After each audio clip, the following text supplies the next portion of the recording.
Kenya look like a pariah when it comes to issues of supply chain of oil and edible oil. Mr. Speaker, this man must go. We must pronounce ourselves.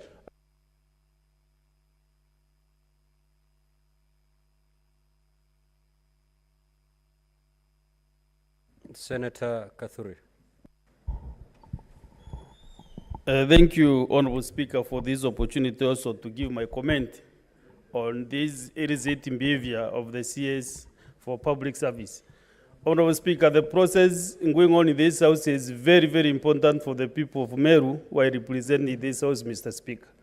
And when I see as just a log CS gets out there to make some very funny comments on social media, it is very, very embarrassing, and he is not serving, or whatever he is doing is not for the best interest of the Meru people. And I want to warn him that he should keep off Meru affairs. Let him concentrate with the work that he has been given by the President.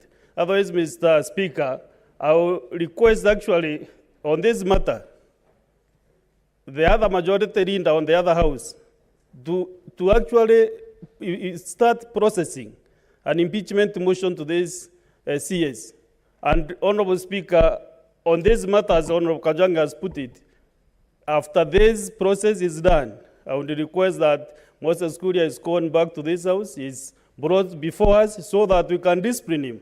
Otherwise, he is an embarrassment to the people who voted for the Kenya Kwanza government. And he should be relieved of his duties immediately. So the President should take notice what this House has, the comments you are giving us this House, Mr. Speaker. And I want from now henceforth, let Moses Kuria give us peace as a Meru community. We don't want his support. We know what we want, and we know what the best we can do, Mr. Speaker. Senator Sifuna. Mr. Speaker, I am happy that we have come full circle, because this is something that I have said on many stages, that in fact Moses Kuria is an incorrigible national shame. Mr. Speaker, one of the things that I ask myself is just how much embarrassment does the President have capacity to endure? And I can assure you that if nothing is done about Moses Kuria, there is more embarrassment coming. That one I can guarantee. Mr. Speaker, what is most hurtful is that even after your communication, the CS who ordinarily should be asleep thinking about how he's going to make the lives of Kenyans better had the audacity to fire off another tweet on material that was presented before this House. Mr. Speaker, what I want us to do, honestly speaking, action must be taken. I am actually made aware by the members of this House who represent us in the PSC that Moses Kuria ran away with money belonging to Parliament. He should actually be brought to answer questions about those things and removed from his position, because for me, really, there's nothing that brings me greater joy than being proven right about the things that I've said about this administration. And I just want the majority leader, please, about this administration, because as you have said yourself, it casts very serious doubt on the capacity of the appointing authority. How much embarrassment can the President take? It's just one man, Mr. Speaker. So what we want to do, as they said, there's a famous poem by Martin Niemöller. First, he came for the media. And when I brought a motion of censure for the media, some of you are saying, oh, Sifuna is in the habit of attacking this government. Now he has come for the Senate. Do something. Do something about this national shame, because it will continue unabated. That is who Moses Kuria is. I thank you, Mr. Speaker. Senator Wamatenga. Thank you very much, Mr. Speaker, sir. I also like to weigh on this important matter.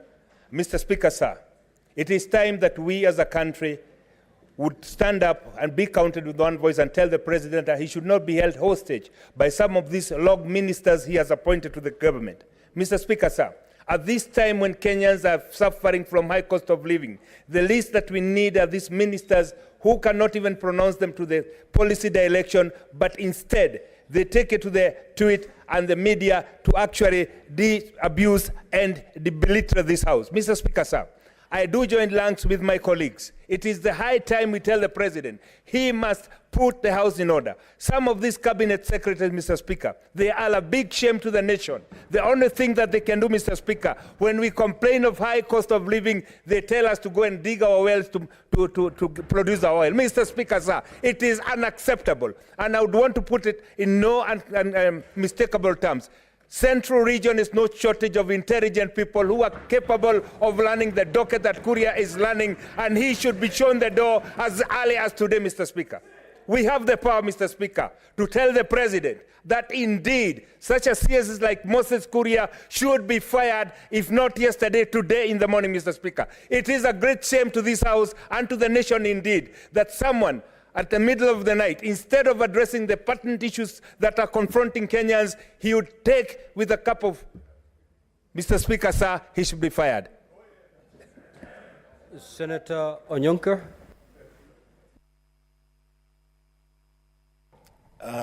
Thank you, Mr. Speaker, for giving me this opportunity to contribute on this important matter.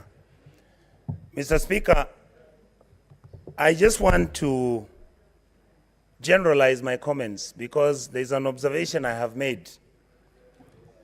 Many of our leaders want to destroy institutions who have a responsibility of making sure that our country runs properly. Mr. Speaker, Honorable Moses Kuria is somebody I've been in Parliament with for many years, including yourself. To a large extent, we have found him extremely intelligent and somebody who made sense. To some extent, he makes himself look such a foolish man, you wonder whether he even ever stepped into a parliamentary house. And yet, sometimes Moses doesn't understand that what he says means a lot to Kenyans. And indeed, our words have consequences. I would really want to plead with him and many other leaders to realize that these houses, the National Assembly and the Senate, are not just talking shops. This is a place where we discuss national policy. This is a place where we influence public opinion. And this is a place where it is assumed that we'll be providing direction on where our country is going.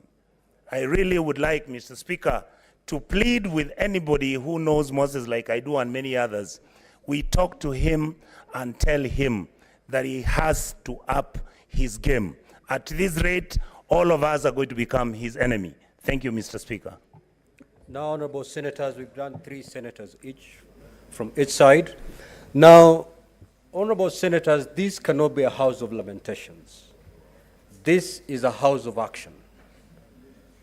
Pursuant to the point of order that has been raised by the majority leader, I implore upon you, honorable senators, to use or to take full advantage of the standing orders to bring sanity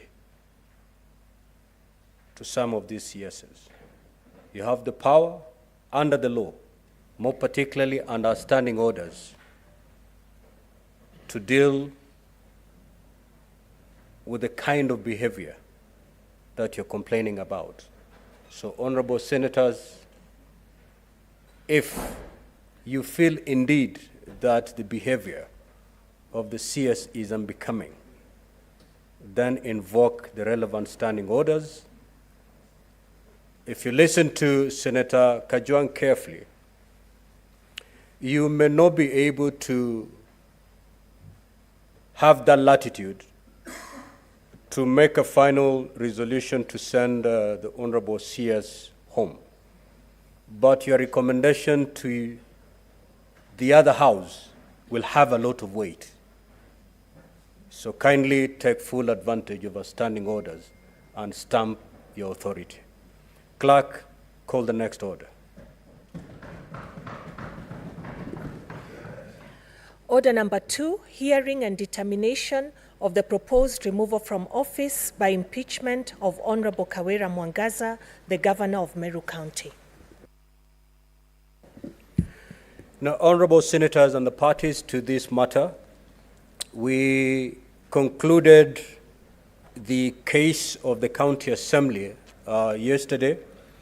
Today we're going to begin hearing the case of the governor. We have 4 hours within which to prosecute and hear the defense by the governor. The 4 hours is minus the time given to senators for questions and clarifications. So the governor and his team, you will have a solid 4 hours to put forth your defense. If you're ready, you may proceed.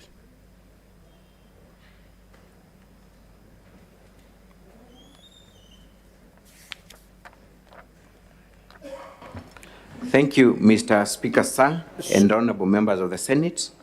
For record purposes, my name is Elias Mutuma, counsel appearing for the governor in this matter. Within the 4 hours that we have, we intend to call 4 witnesses in support of our case. All these witnesses have filed their respective affidavits, which also double as our witness statements. Without much ado, allow me call our first witness, Nicholas Kawira Josephat. His affidavit, Mr. Speaker, sir, appears on our blue booklet, which is titled The Governor's Response, at page 86 onwards.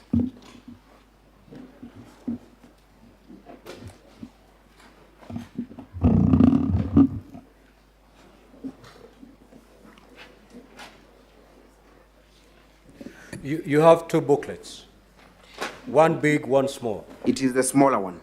So just refer those 2 as small and big for ease of reference. Thank you, Mr. Speaker, sir.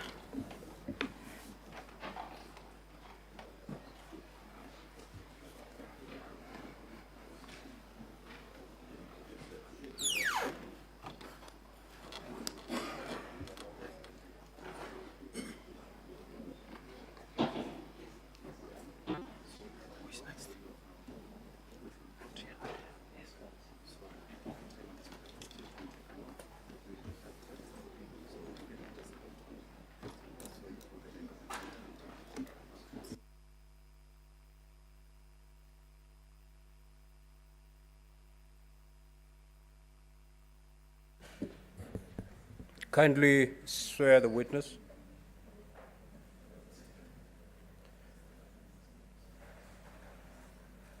Swear in the witness, please. I, Nicholas Kawira Josephat, do solemnly swear that the evidence that I shall give before this Senate in respect of the matters before the Senate shall be the truth, the whole truth, and nothing but the truth, so help me God. Thank you, Mr. Speaker, sir. Mr. Witness, kindly introduce yourself for record purposes. I am Nicholas Kawira Josephat, others referred to as Kenya Muna, elected member of County Assembly representing Nyaki East. The County Assembly of which county? Meru County. Thank you. Mr. Nicholas Kawira, have you read the motion for impeachment? Yes, I have. That is before the Senate. Exactly. Have you also had a chance to look at the governor's response that has been filed? I have also gone through it. Have you filed an affidavit in support of the response by the governor? Yes, I have. Is it the affidavit contained in that response appearing at page 86 all the way to page 89? It is. Do you wish to rely completely on the averments in that affidavit? I wish to rely on it. Thank you. I will ask you very few questions, targeted questions for the purposes of this motion. Being a member of the County Assembly of Meru, you are privy to the political happenings in Meru County. Am I right? Very right. It has been said that the governor of Meru has been unable to work with any of the elected leaders, specifically members of County Assembly. Is that your position? It is not my position. Has the governor been able to work with members of County Assembly of Meru? Exactly after the first impeachment, the governor made peace with majority, if not all, of the members of County Assembly, and we have had a good working relationship. Yesterday, counsel for the County Assembly said that that marriage lasted for a few weeks after the first impeachment. Is that the position? And if it's not the position, how long did that harmonious working relationship last?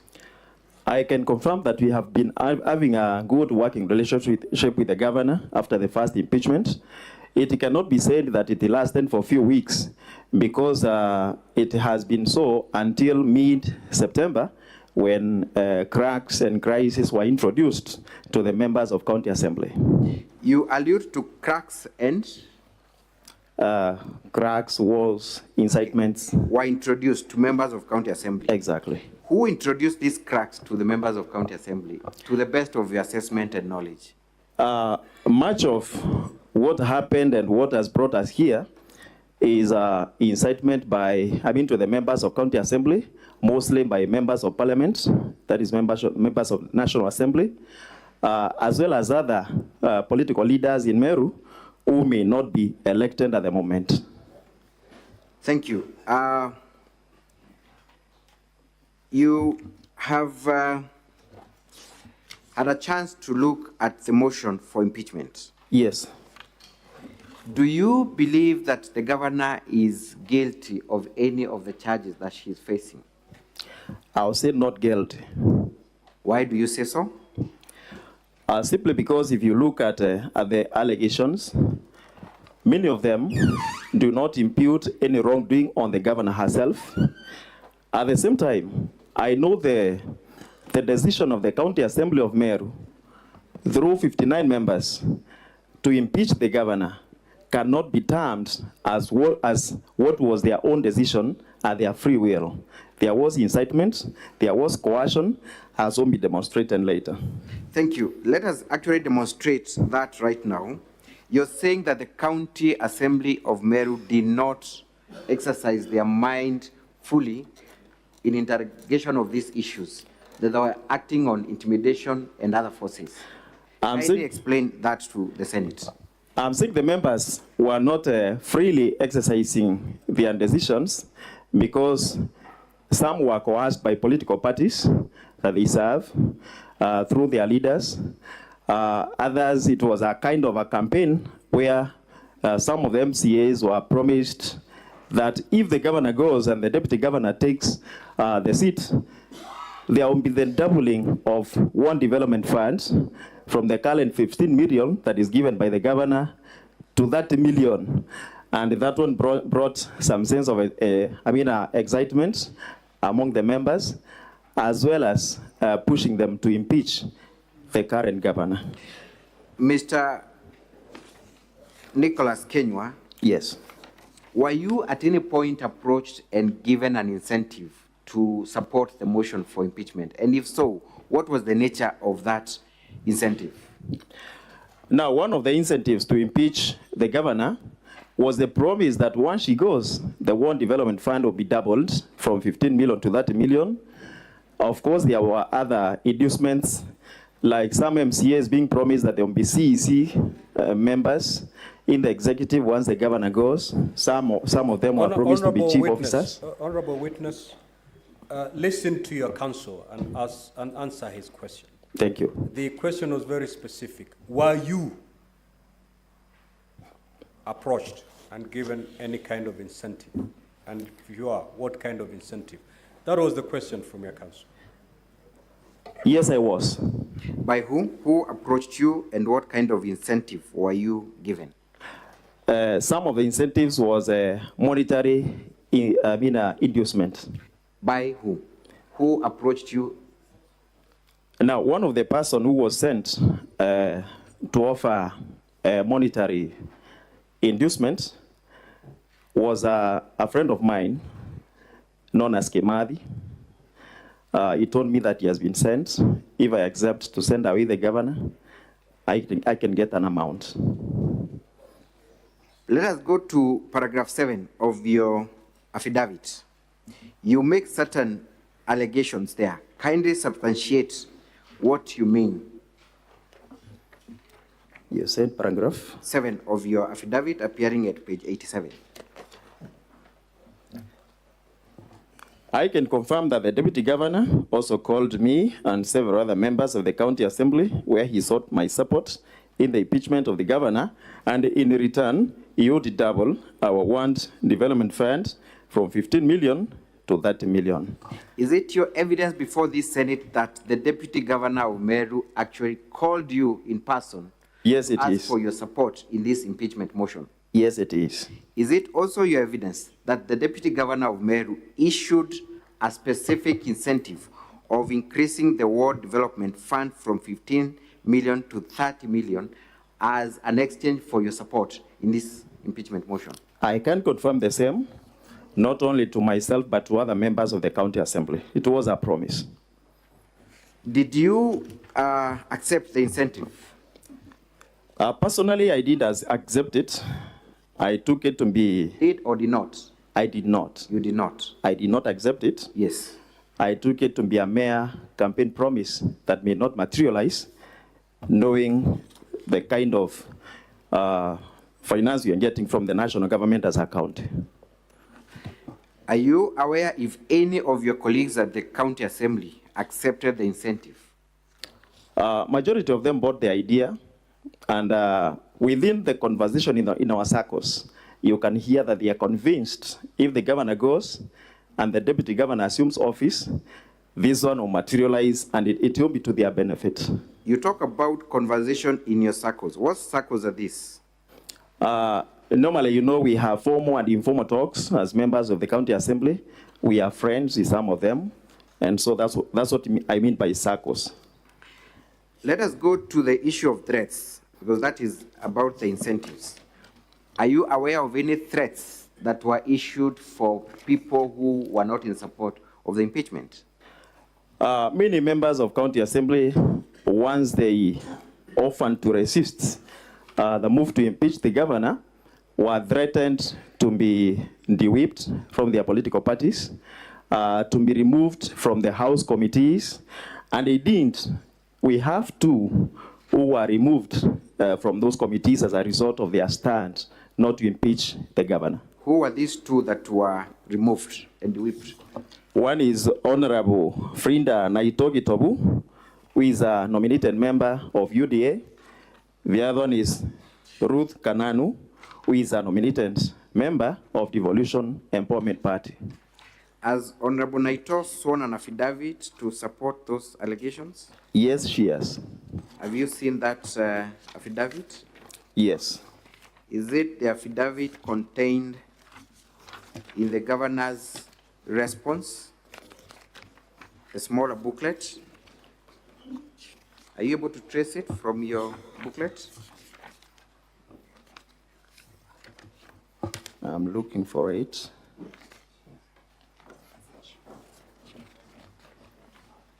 Page 90.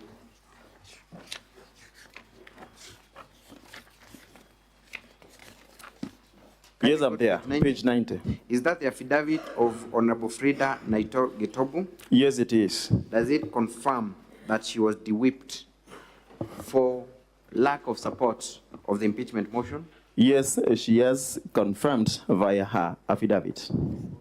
Who was the other member that you are aware of that was de-whipped?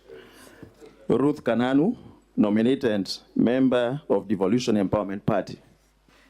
Do you have any document to show that that happened?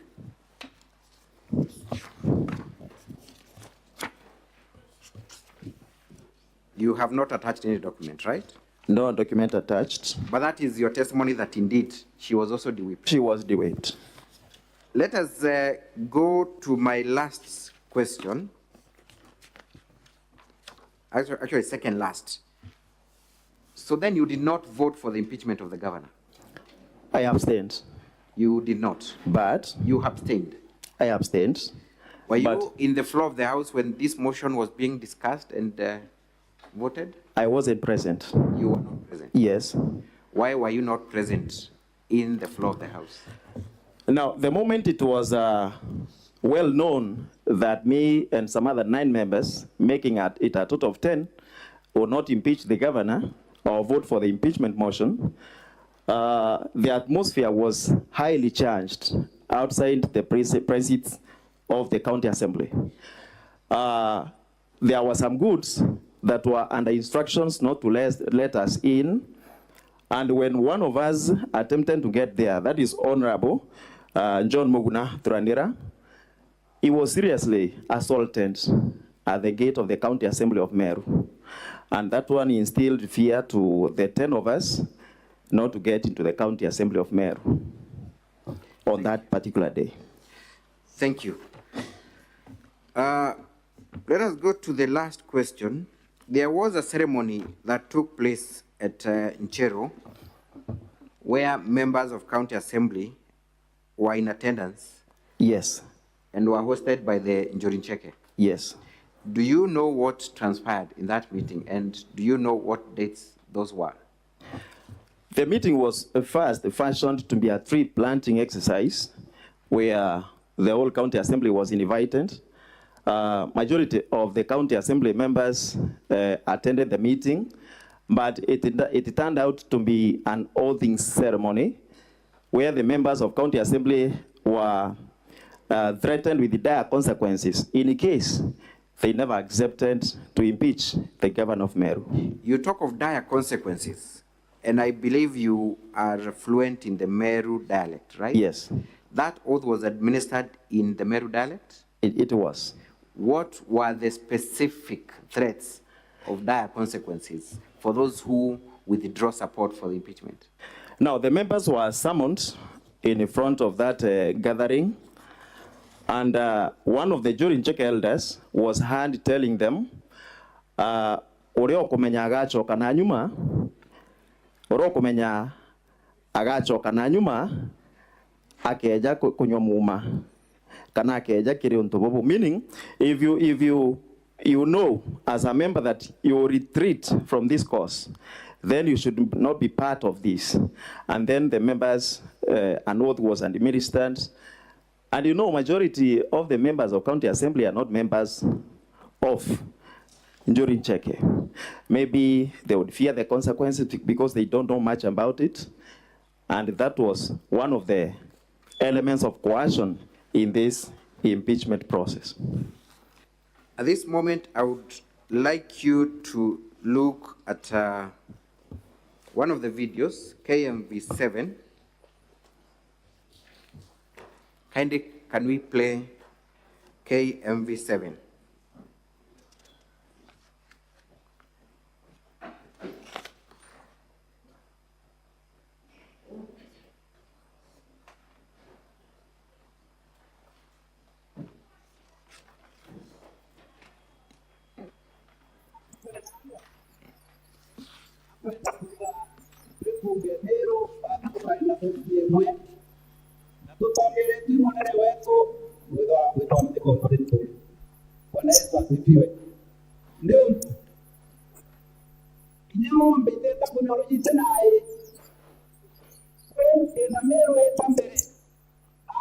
Can we have more volume on that video? I believe it is more clear if the volume is increased.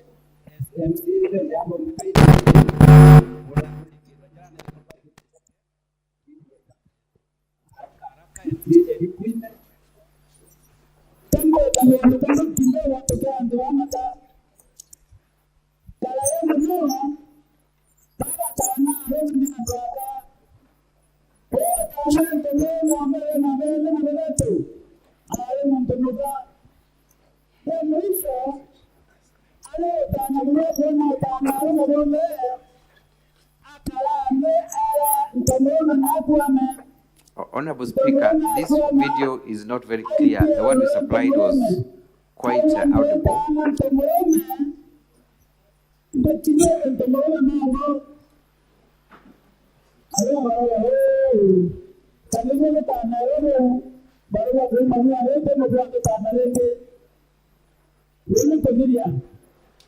Can we pause for a moment that video? Kindly, let's pause. Yes, so Mheshimiwa, Yes. you have seen certain people in that clip. Yes, I have. From the county assembly so far, who have you identified? There is a Speaker of the County Assembly of Meru, Honorable Ayubu Bundi, and some members of the County Assembly as well. There is a story one of the gentlemen is giving about a woman. Yes. In 2 minutes, kindly explain what that story is about. Now, the elder is explaining to the members of County Assembly that a long time ago, the circumcision of men was a woman.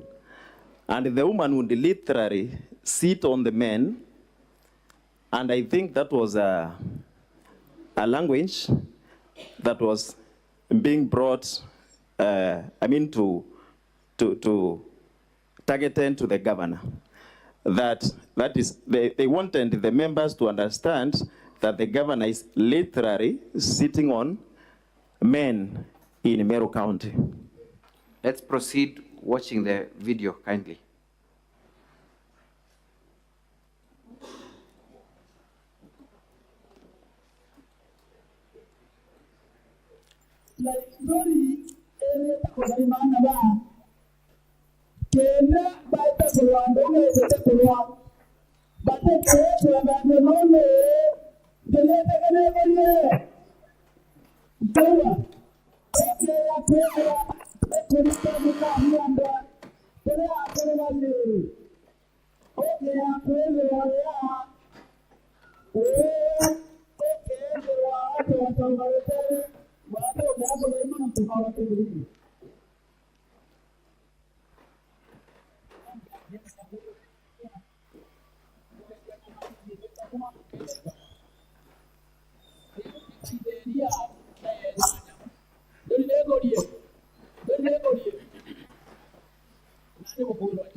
You know, either we are not making progress with that video.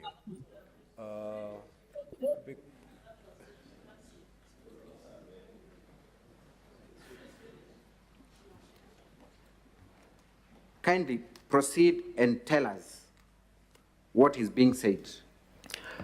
Now, the elders, after summoning the members of County Assembly in front, the elder is telling them that... How many members of the County Assembly can you count approximately from the group that is there? I can approximate that they must have been over 40. Over 40? Yes. That's the majority? It is. Thank you. So what is the elder saying?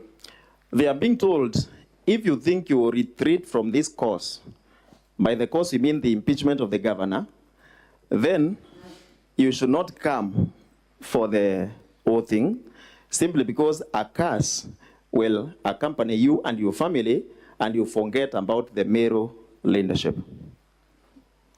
Thank you. In your own assessment, did that amount to instilling fear among members of the County Assembly to support the impeachment motion?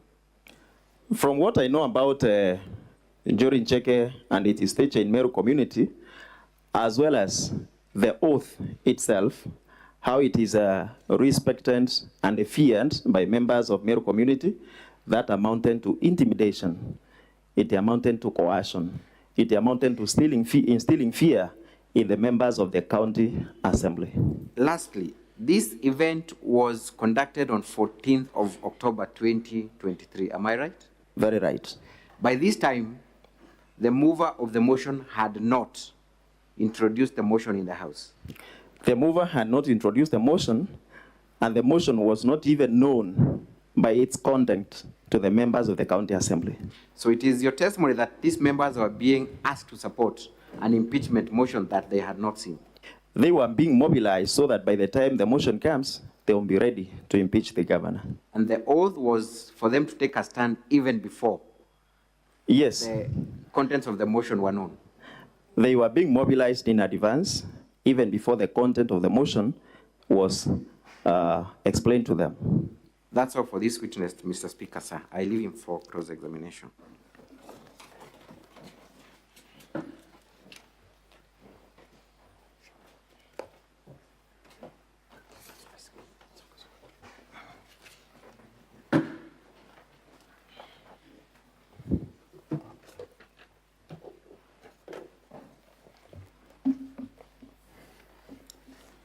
Mr. Speaker, honorable senators, for the record, my name is Eric Murioki.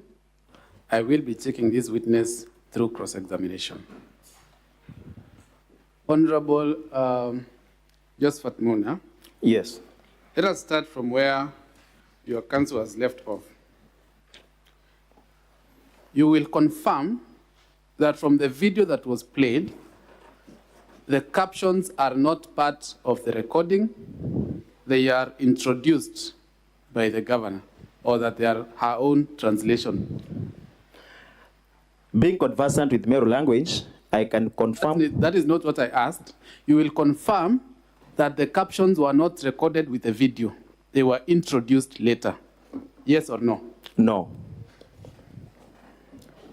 So you are testifying that the video was recorded together with the captions? Yes.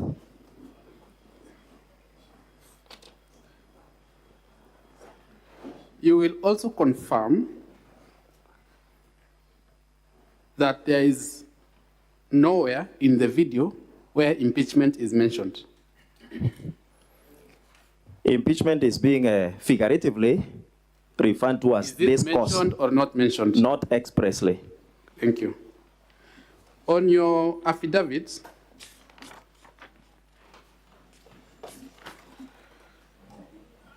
let us look at paragraph 3 of your Yes. affidavit. Yes. Can you read? Can you read paragraph 3? It says, I am aware that we have been enjoying a very cordial working relation with the governor until mid-September this year, when it emerged from the leadership of the House that members of Parliament from Meru County and a few other leaders had picked a war with the governor. So your testimony before this Senate is that the impeachment and this entire process began mid-September. Or thereabout. Thank you. I will refer you to our volume 2, pages 17 to 29. That is the IFMIS extract. I'd like to get someone to help with showing him volume 2. Volume 2. The IFMIS extract, pages 17 to 29. I'm there. Open any page between those two pages, between 17 and 29. I'm there. Can you read the date of the first transaction on that page? The date. Yes. I can see 1st July 2022. You will confirm that that is way before mid-September. Yes, it is. Thank you. I will also refer you to our volume 2, and just before I go there, for all those other transactions that are on that volume, between pages 17 to 29, all of them, or a majority of them, are dated way before the mid-September date. Exactly. Thank you. And I will refer you now to page 233 of our volume 2.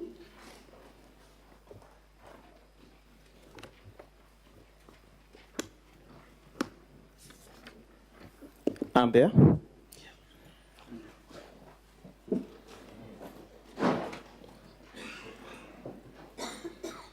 Are you you at 233 of volume 2? Yes, I am. What is the date of that document?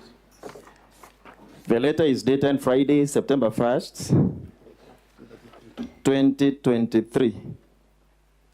Is that mid-September or beginning of September or end of September? It is not mid-September, but you. it is September. Thank you. When you say mid-September, ordinarily, you mean from around the 15th of the month, going onward, right? Exactly. I will also refer you to the document on page 232. 232 of our volume 2.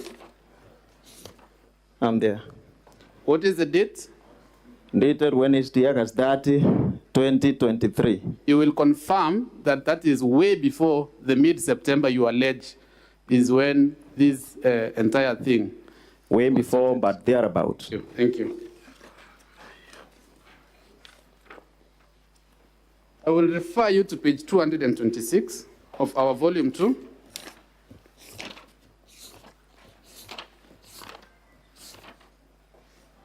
I'm there.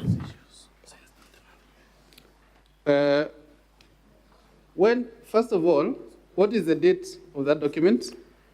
Dated 25th August 2023. In the body of the document, the second line,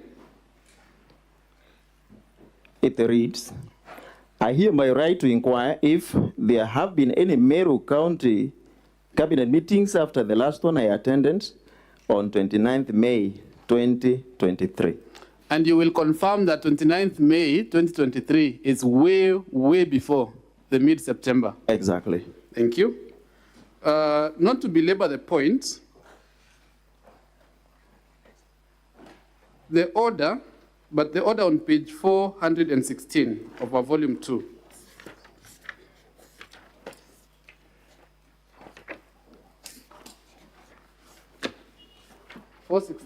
Volume 2.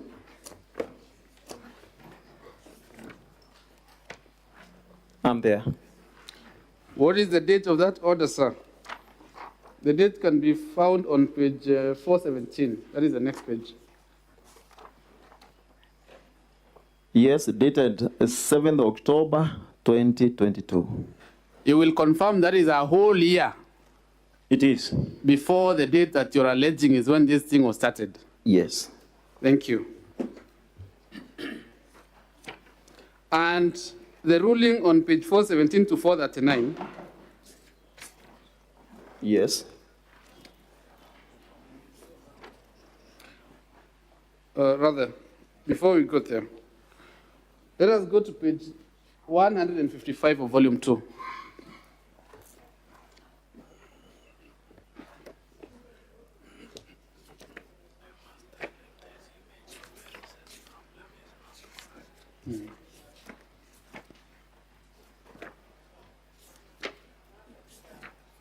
Page 155, volume 155, I'm there. Can you see the date that appears on that WhatsApp extract at the top? The date, May 27, 2023. So, Mheshimiwa Josephat, Yes. you will agree with me that this narrative, that this is a recent problem that has come up, is completely false. From the perspective of a member of County Assembly, it was brought to us in September thereabout. Mr. Josephat? Yes. We have looked at several documents dated way before, some of them a whole year before. You will agree with me that this narrative, that this is something recent that came up from mid-September, is completely false. What I mean that a matter that came as an impeachment piece in September 2023 could have been brewing way before, but members of the County Assembly had either to hand a good working relationship. No matter. Let us go to your allegation that this motion is sponsored or, to use your words, is an incitement from the members of parliament. Yes. When you look at the ruling on page 417 and 439,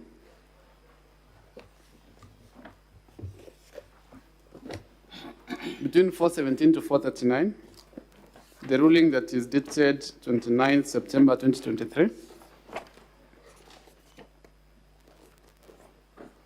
Yes, I'm there. you will agree with me that that is not a document originating from any member of the National Assembly. You will agree with me that that is a ruling of a court of law in Kenya. Exactly. Thank you. But, Thank you. but, Mr. Josephat, you are not a member of the UDA party, are you? Mr. Speaker, I'll plead with the council. Just answer the question. Are you a member of UDA or not? I'm not. Thank you. So your allegations on paragraph 4 of your affidavit, that a meeting was called and deliberations were made, that is something you are not privy to because you're not a member. After the meeting, all the members addressed the media. Were you called to that meeting of the members of UDA? Not called, but they ran out their deliberations in public. You are not at the meeting. Exactly. You will also confirm that you are not a member of the BAS party. I'm not. And you do not ordinarily attend the meetings of the members of BAS party. Yes. But again, they ran out their deliberations in public. On paragraph 11 of your affidavit,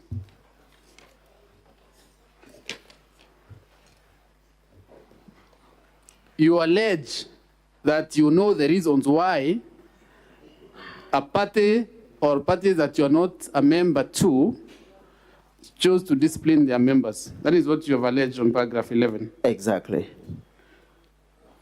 You will agree with me that since you've confirmed you are not a member of UDA, you're not a member of BAS, you do not know the deliberations that happened or the reasons why these parties chose to discipline their members. I have an affidavit from one of the members confirming it was the reason. I'm asking you, were you there? Were you part of the deliberations? I wasn't there. Thank you. Mheshimiwa Josephat. Yes. There's your fellow members of the assembly, and I will name two of them. Kaume Faith Kananu. Yes. There's another member called Kiambi Ngaruni. Yes. And those members are not supporting this impeachment motion or did not support it. Yes. And you will agree with me that they were not de-whipped from their committees. Yes. Thank you.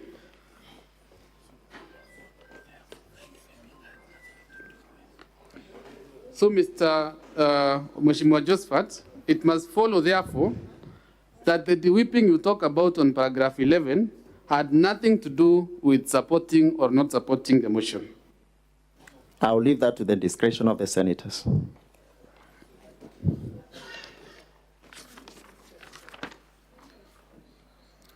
Mr. Josephat. Yes. Mheshimiwa, you will agree with me that members of parliament have no supervisory role over MCAs. Agreed. You will agree with me that a member of parliament cannot force an MCA to vote one way or another way on a matter before the assembly. But can influence.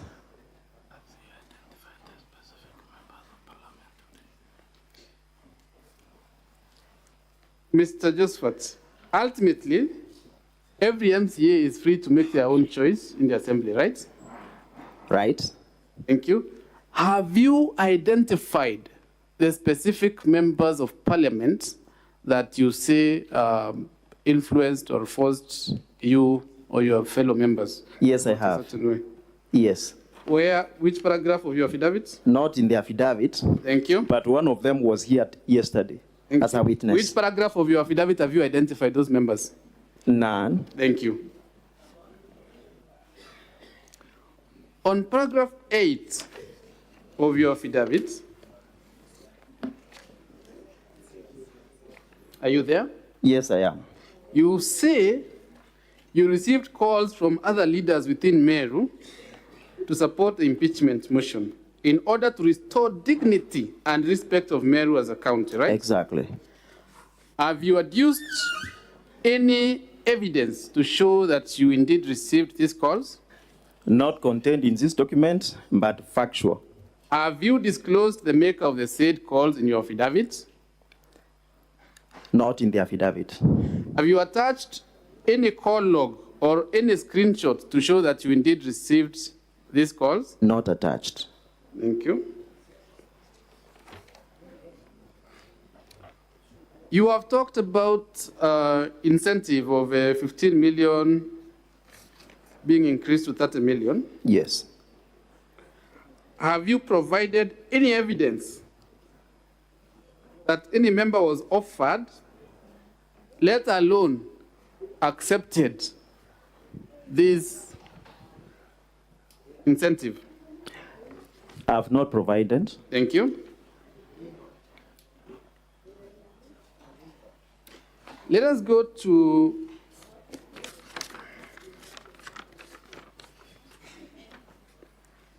your allegation on a WhatsApp group being created. Yes. What is the very last sentence on paragraph 9 of your affidavit? I'm there. Can you read the very last sentence of paragraph 9?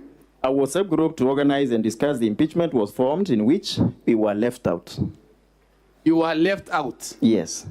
You are not members of that WhatsApp group. Exactly. So, how can you come to this house and say that it was established to discuss impeachment if you are not privy to whatever discussions were happening there? We have friends who are members of the group, members of the county assembly, who can tell you what is going on as friends.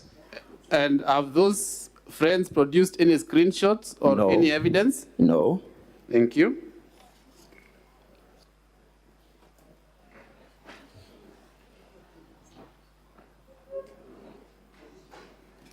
On paragraph 10 of your affidavit, I'm there.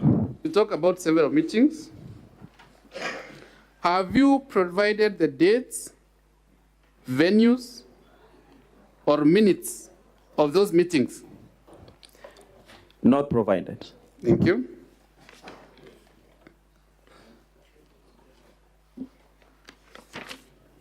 Let us go to paragraph 12 of your affidavit. I'm there. You will confirm that you were not present I have at the confirmed. assembly Yes. when this impeachment motion was being discussed. Yes. You also proceed to allege that you sent someone to test waters or something. Yes. Have you called that person here to testify to that effect? He has not been called. Thank you.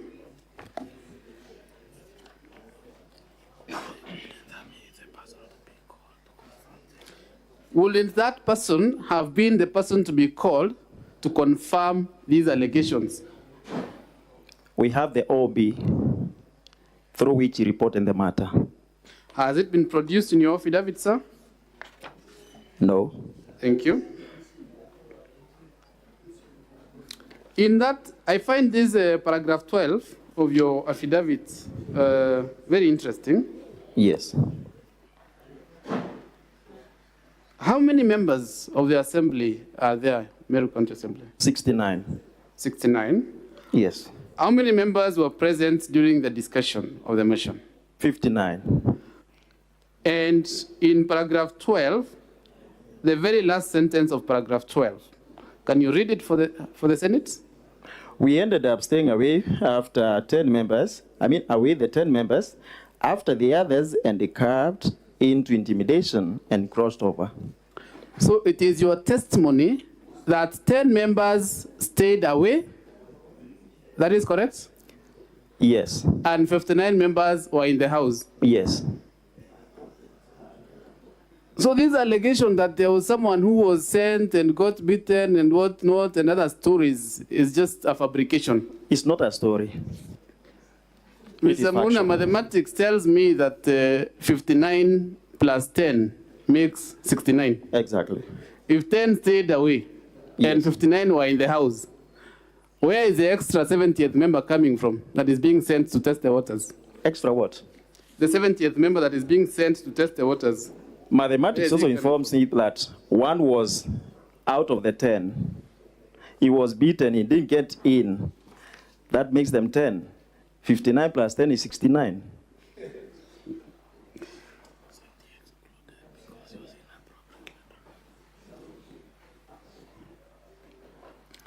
Bwana Josephat, confirm that the functions of a member of the county assembly are legislation and oversight. They are. Confirm that impeachment is one of the oversight measures that the House can take. It is.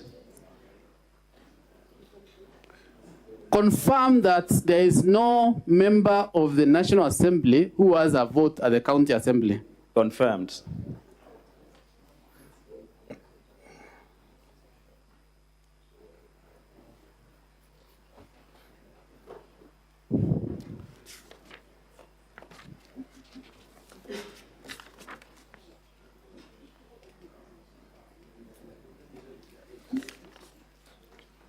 Okay.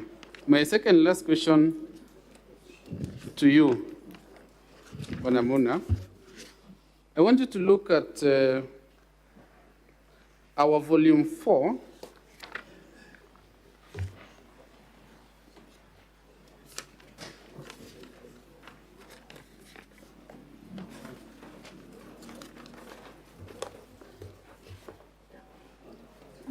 Page 3 of our volume 4. Are you there? Yes, I am.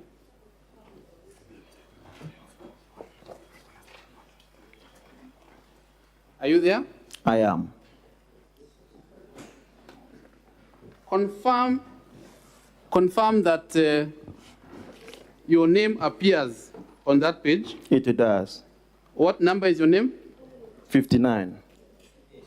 And your signature? It is. And your ID number? Exactly.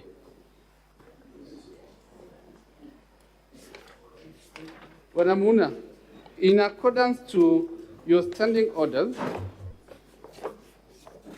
Yes. and specifically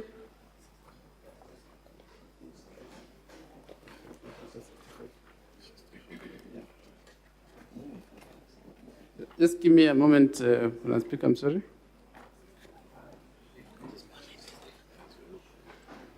You are conversant with your standing orders, Yes, I am. and specifically standing order number 65.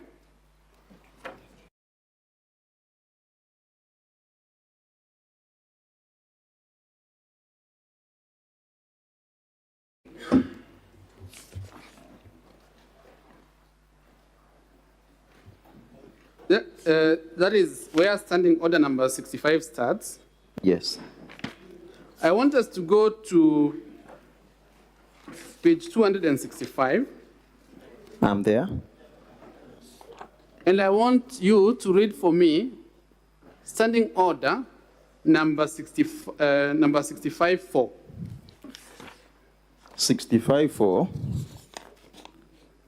And I read, when the order for the motion is read, the Speaker shall refuse to allow the member to move the motion unless the Speaker is satisfied that the member is supported by at least a third of all the members of the Assembly to move the motion, provided that within the 7 days' notice, the clerk shall cause to be prepared and deposited in his office a list of all members of the Assembly with an open space against each name for purposes of spreading signatures, which list shall be entitled signatures in support of a motion for the removal of Meru County Governor by impeachment. And you confirm that it is pursuant to Order 65.4, or rather 65.4 was adhered to, and that is why you signed, where you have said you signed. Yes. From the reading of Order 65.4, it is not possible for a member to be coerced or forced to sign. It is possible. Were you coerced? Yes, I was. Have you produced any evidence that you were? In the affidavit, it is mentioned. Which paragraph?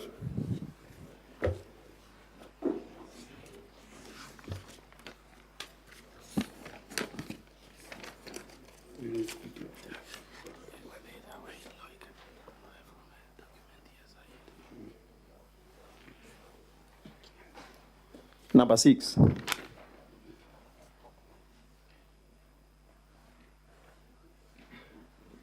And also number 8. You say that you received calls instructing you or urging you or whatever. Receiving calls is a way of... Where does it say in this affidavit that you are forced to sign? Do you know the content of the calls? Where does it say that you are forced? In the calls. Sorry? In the calls. Can you read 65.5? Order 65.5?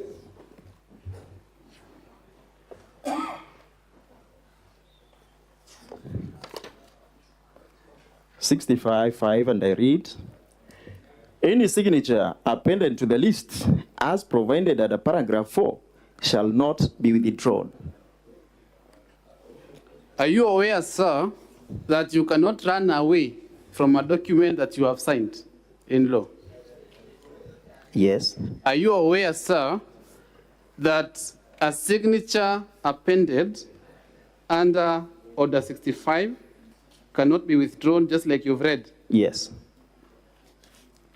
I put it to you, Bwana Muna, that you signed in support of the impeachment motion a signature which is irrevocable, no less. And then when you were taken to Masai Mara with the other 9 members, is when you decided to change your mind. The Masai Mara story, I've heard it from you. Mr. Speaker, I will yield some of my time to my colleague Mawira. I'm done with my cross-examination.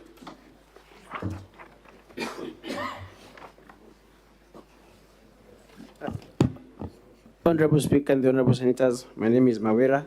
I have not more than 3 questions for the witness. Mr. Muna? Yes. From the video that was played, Yes. you said that the captions that are written in that video are part of the video. Yes. Are the speakers in that video speaking in English or the Meru language? Meru language. How then can the English captions be part of the video? Any language can be translated. So it is a translation? It is. It is not part of the video? Now, a translation is not part. Previously, you said it is part of the video. Now you're saying it is a translation. So let me make it clear. Which is it a translation or it is part of the video? Let me make it clear. For the Senate to understand the language, it has to be translated. I don't see anything wrong with that. Do the cameras capture captions? If you take a recording, for example, of the proceedings hearing, will the cameras include the subtitles? I'm not a professional photographer, I don't know. Okay. You voluntarily went to the clerk's office to sign the verification form? Not voluntarily. Not voluntarily? Yes. But you went to the clerk's office? Yes. Who coerced you to go to the clerk's office to sign? I have answered that from the previous questions. Were you pushed to the clerk's office? What do you understand by Were you carried there or did you walk to the clerk's office to sign? I walked. You walked? Yes. Voluntarily or you were pushed? Involuntarily. Who coerced you then?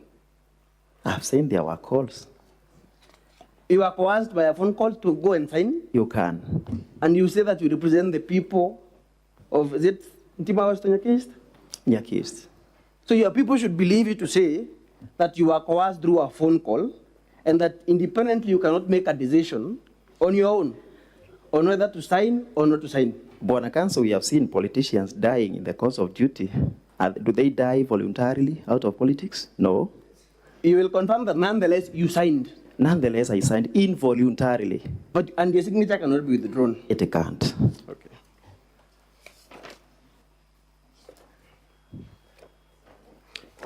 You talked of inducements Yes. to members, and you mentioned that Mr. Kimathi was sent to you. Is that anywhere in your affidavit?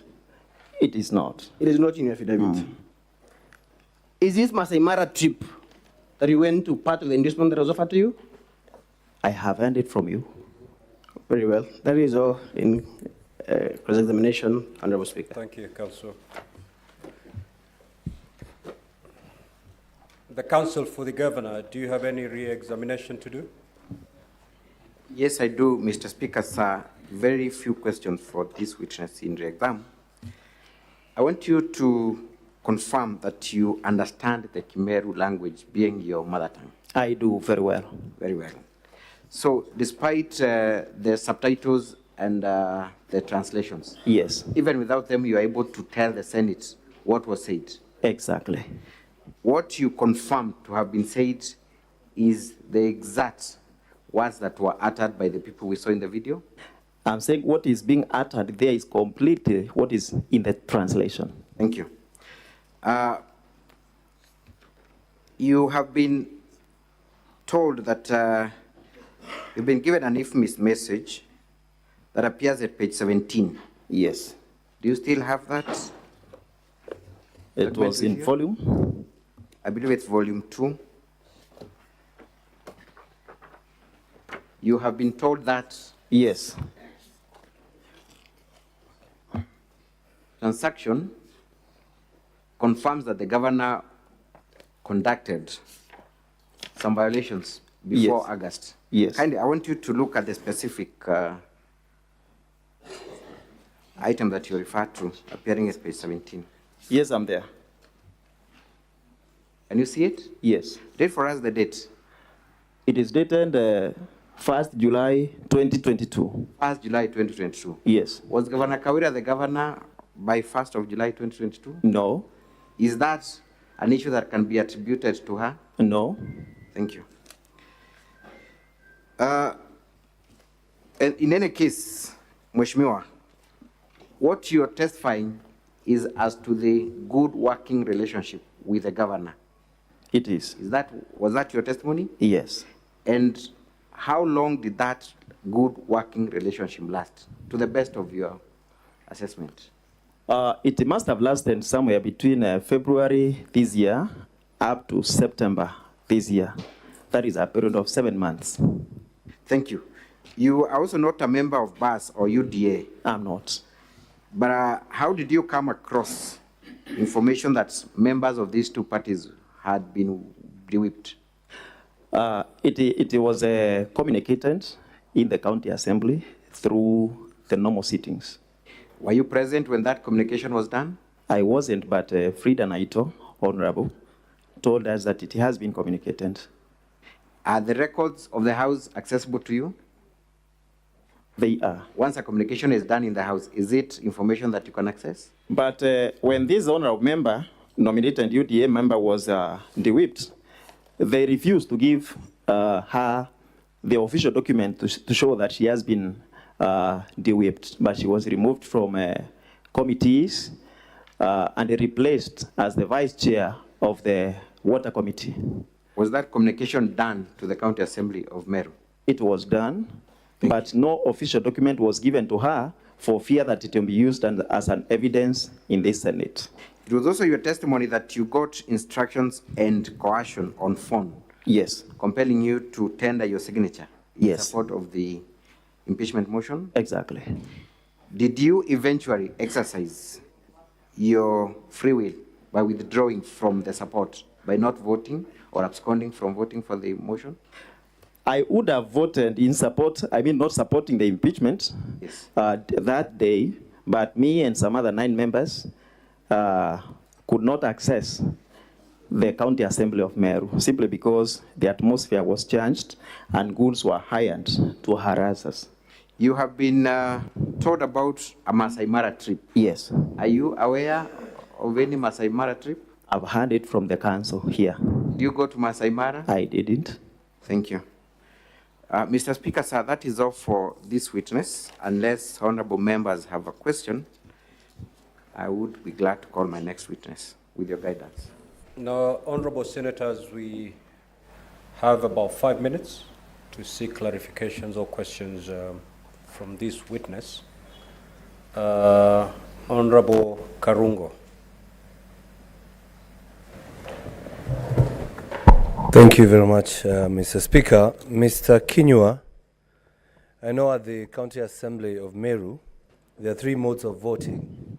That is yes, no, or abstinence, just like the Senate and the National Parliament. Now, you said you abstained, yet you have told us that you are not able to access Parliament because one of you was attacked. Does that mean you are able to access Meru County Assembly later before the voting done, or can you clarify on that? Now, my initial plan, and that of other 9 members making it 10, was to be in the Assembly to oppose the impeachment motion. Once we couldn't get into the Assembly, that means we were absent. Maybe I've mixed up the term of being absent and abstinence.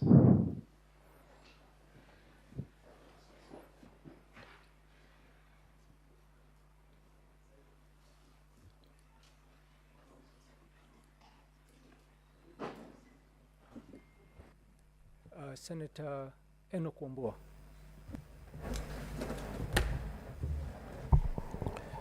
I thank you, Mr. Speaker. Mr. Speaker, I will seek 3 very quick clarifications. First is just for Josephat to clarify which political party he was elected on. Secondly, Mr. Speaker, according to the report of the resolution of the County Assembly of Meru on the impeachment, 59 MCAs voted to impeach the governor. 10 did not vote. We wouldn't know how they would have voted if they voted. So all members present and voting voted against the governor. Is it your testimony in this House that all the 59 members of the County Assembly of Meru who voted to impeach the governor were coerced or induced to take the vote that they did? The second last is you make very serious allegations in your affidavit on paragraph 7 that the DG tried to induce you. What is the evidence? And you make reference to several other members. Who are these members? Because people have names. You were called by the DG with several others. Who are these people that you are called with?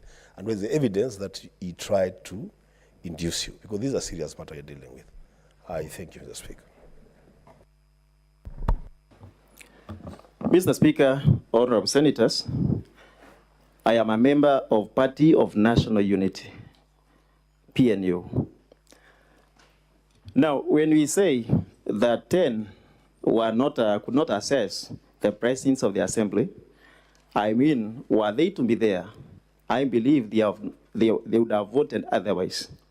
The 59 of them who were present in the assembly that day and voted yes, I cannot say that all of them were coerced. I am drawing my conclusion from the talk that we had before the voting day. And I know the talk that majority of them had, given a free will, they would not have impeached the governor. Finally, in your questions, when I say the deputy governor made calls, you're telling me to name specific people or members of county assembly to whom he called. But I can assert that he called all of them in an effort to get a support from them with a promise to increase ward fund from 15 million to 30 million. Senator Samson Cherargei. Thank you, Mr. Speaker. So mine is to our good friend Mheshimiwa. Just two quick clarification. You have told this House that you were not able to access the county assembly.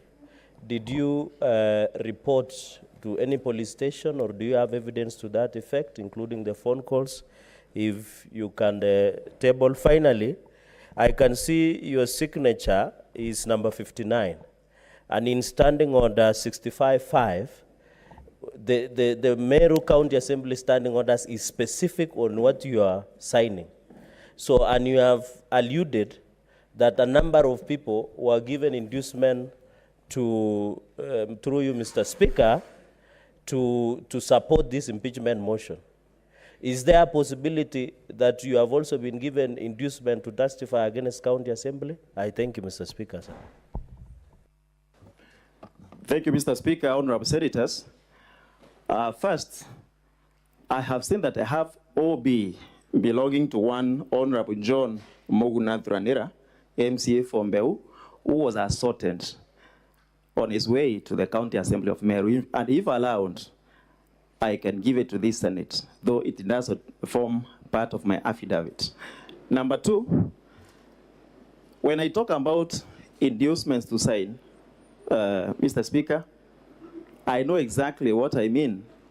And everybody who signs was induced to do so, either through promises that one fund will be increased or through some other promises, sweet promises, in order for the members to sign.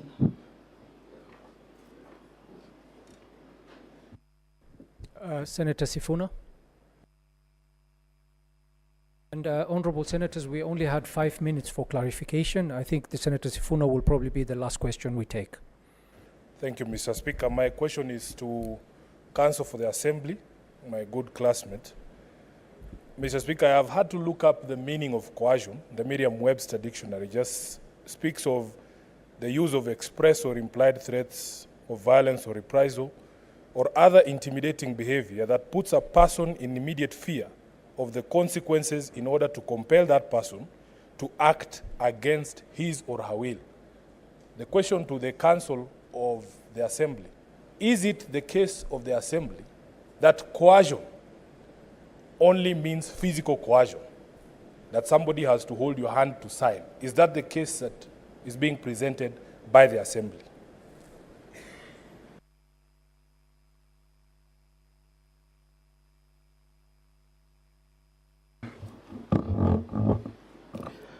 Mr. Speaker, under the law, coercion is not limited to physical intimidation and physical threats. It is as broad as the Honorable Senator suggests. Our case as the Assembly is that there is no shred of evidence of coercion. And anyone who makes such a claim must tell you, the least they can do is to tell you who coerced them, what was the specific threat, and how and why that threat induced them, as a matter of fact, from behaving in a manner that is inconsistent with how they would have behaved. And as we speak on the record, we don't know who, we don't know when, there is no evidence, it's just an allegation, and alleging is the easier thing to do. I can allege anything, Mr. Speaker. Senator Cheptumo, you seem to have a burning issue, and please be very quick. Thank you, Mr. Speaker. Mr. Speaker, my clarification to the witness is on paragraph 3 of his affidavit. And it speaks about that it emerged from the leadership of the House that members of Parliament from Meru County and a few leaders had picked a war with the governor. And when you go to paragraph 8 again, it says we also received calls from other leaders within Meru.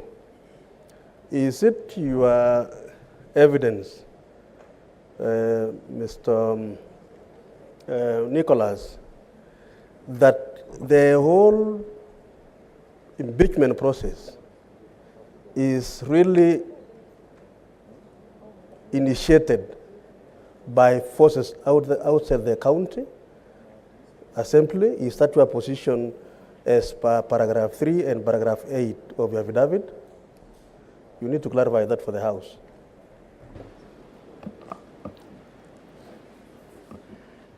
Thank you, Honorable Speaker, Honorable Senators. Exactly that has been my assertion.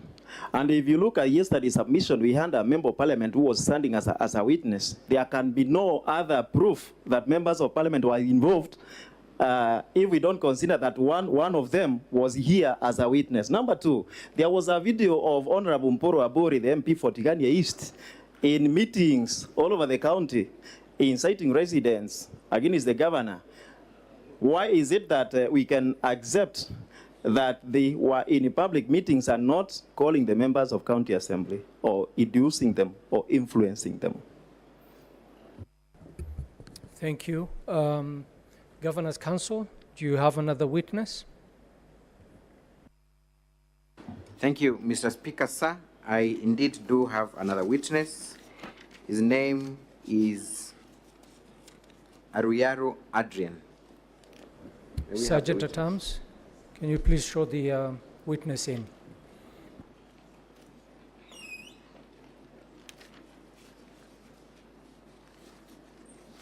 As the witness is being ushered in, Honorable Speaker, he has sworn an affidavit that appears in our small booklet. His affidavit appears at page 96.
Okay, I direct that the witness be sworn in.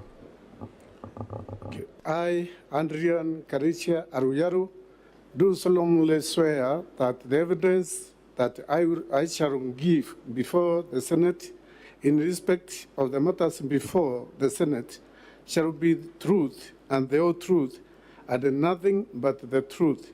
So help me God. Thank you. Mr. Witness, kindly introduce yourself for record purposes. What is your full name? What do you do for a living? Mr. Speaker, sir, and the honorable senators, my names are Andrian Karicha Aruyaru. Where do you come from? Come again? Where do you come from? I am a member of Meru Njurincheke, therefore I come from Meru. Come from Meru County? Yes. Are you conversant with what happens in Meru County? Yes. Current affairs in Meru County? Yes.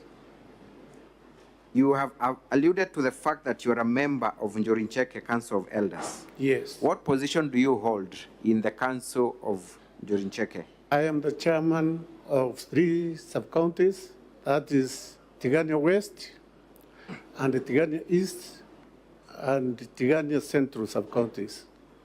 Does that include where the Njurincheke shrine is? Yes. So that is your area? Yeah, that is my area. I am going to be very specific and short with your testimony. I want to refer you to the happenings of 14th of October 2022. Are you aware of anything that took place at Ncheru on 14th of October 2023? Yes, I'm aware. What happened there? Njurincheke members were called, and they were few, because not all of them were called to go and attend a tree planting ceremony. We went there, I was there briefly because I was committed. And when we were there, things turned to be different because we were not to plant trees, but it turned to be political rally, and many things happened there, which annoyed the Njuricheke. What happened? There is an oath which was given to the leaders of the Meru Assembly, that is the MCAs, and that one annoyed us because that one is a shrine, and according to Meru traditions or the Njuricheke traditions or regulations and rules, in a shrine you cannot administer any oath in that shrine. Thank you. So you confirm that there was an oath administered at the Njuricheke shrine? Yes, there was. Who administered that oath? There was a section of leaders. That is, we have one Murangiri, who is Secretary General of Njuricheke in Meru, and there was even the chairman of the region, that is Mr. Kawira, and many others were there. I want to refer you to the video marked as KMV7. Kindly, may we play that video? KMV7.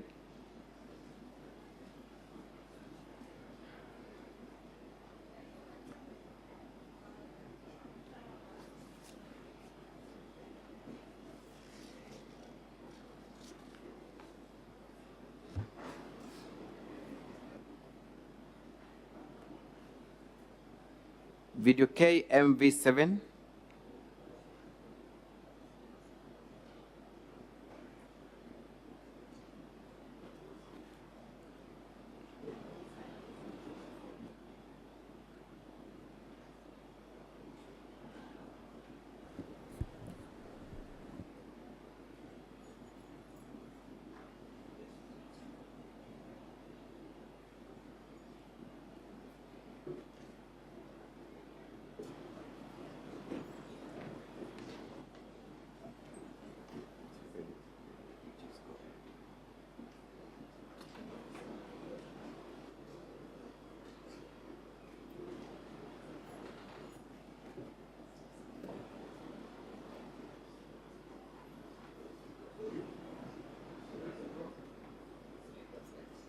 Mr. Speaker, we have just tested this video minutes ago.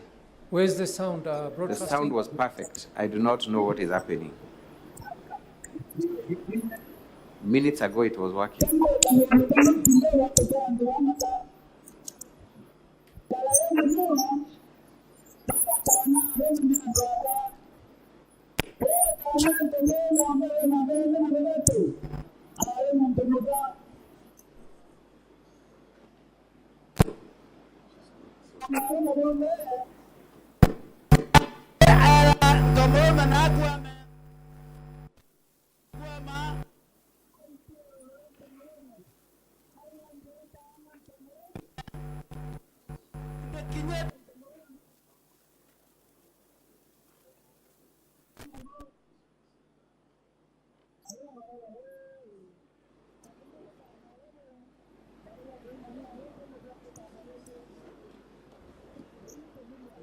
Mr. Speaker, sir, I seek your directions on this. This video has been tested minutes ago.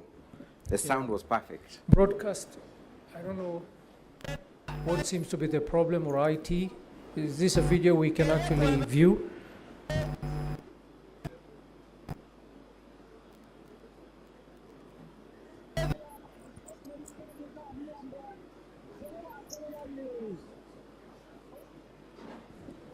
Council. Yes.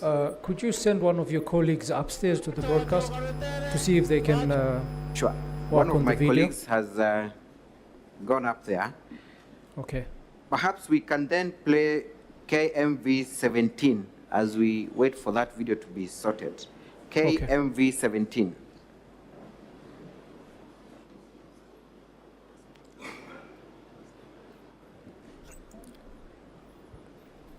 Sound.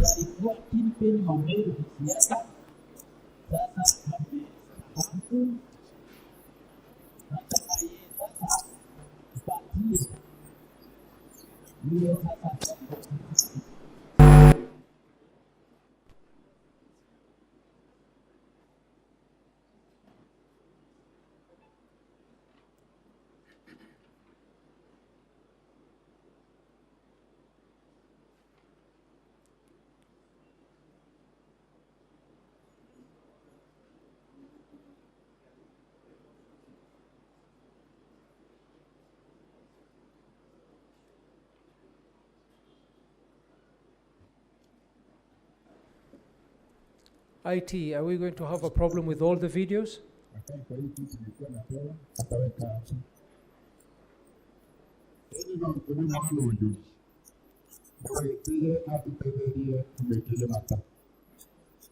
Ndio. Na kwa sababu mimi nikiangalia naona yeye atakuwa gavana wa Meru.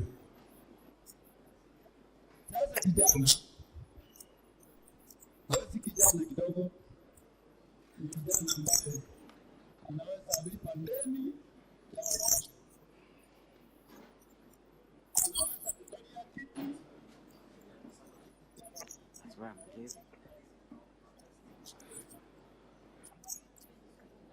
Mr. Speaker, sir, I am inclined to register my dissatisfaction with the Sorry, technical Council, team. are Yes. you in a position to move to maybe a different point as we wait for IT to handle the matter of the This videos? witness, Mr. Speaker, sir, is only supposed to testify on what transpired on 14th of October, and the only piece of evidence that we rely on is those two videos. So then I will have no use for this witness if those videos are not effectively played. Okay. IT or somebody from broadcast, can you have send somebody to give us an indication of what the problem is?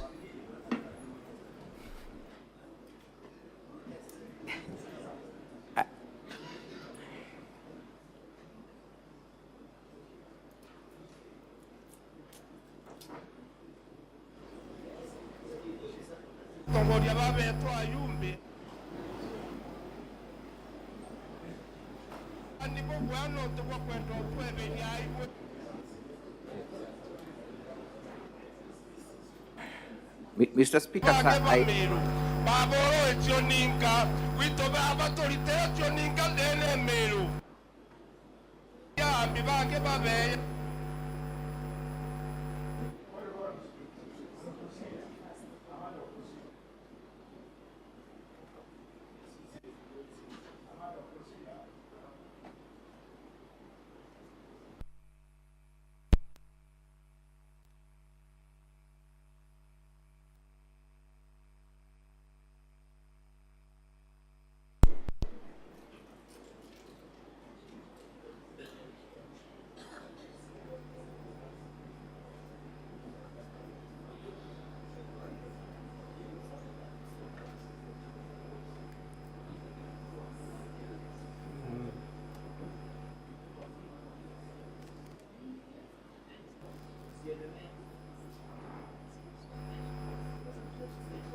Kwa hivyo sasa tunataka umeanza kuangalia kama gava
ng'ombe iteta kunyorujite nae kou kenda Meru etambere ana vetu baratu kuthomithia bakara bwega ilasima Meru egite atia igwatanire ngithira yari SMCA ibe ankwenda kuga twembunge Meru batu tukaenda sauti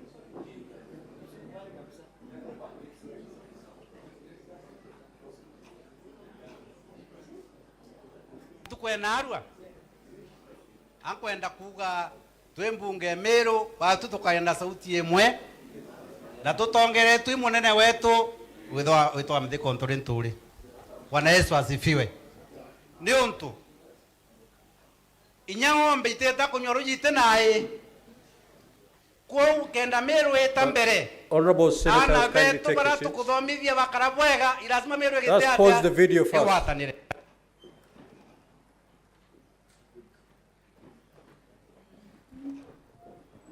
Sorry for that. We have to ensure that the videos we're playing are of quality so that we can be able to follow through. Yes, Council, you may now proceed. Thank you, Mr. Speaker, sir. May we then have the video replayed from the beginning?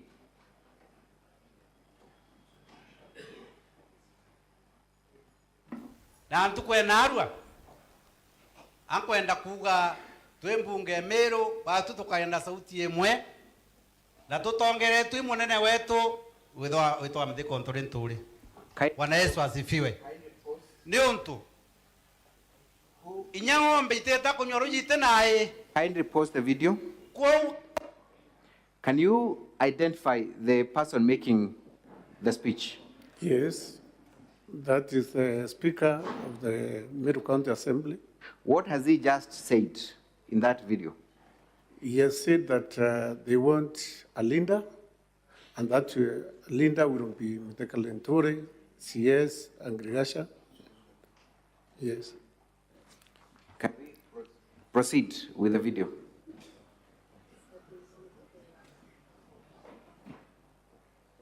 Kindly play the video. Kenda Meru etambere ana vetu baratu kuthomithia bakara bwega ilasima Meru egite atia igwatanire ngithira yari SMCA ibe yabonde kaire ure kirwa njara ya korwa njuri ncheke tuendelia chapter yetu haraka MCA je ni puinde kamwe kalono kamwe kindogo atokea anto bamata Confirm that the speaker is inviting MCAs into the podium. Yeah, he is inviting all the MCAs who are there or who are present. Thank you. Let's proceed. Tana romani antoaka o tana ntomo mbele na bele na beletu ale muntomoka dia mwisho ale tana buya kono tana roma bonde akara ande ala ntomo na akuame ntomo akuama aitie oro ntomo awande tana ntomo nde kinyeta ntomo mongo aroma barawa ho kadebo tana robo barawa ko maru arete mo ko atana renge woni ko diria.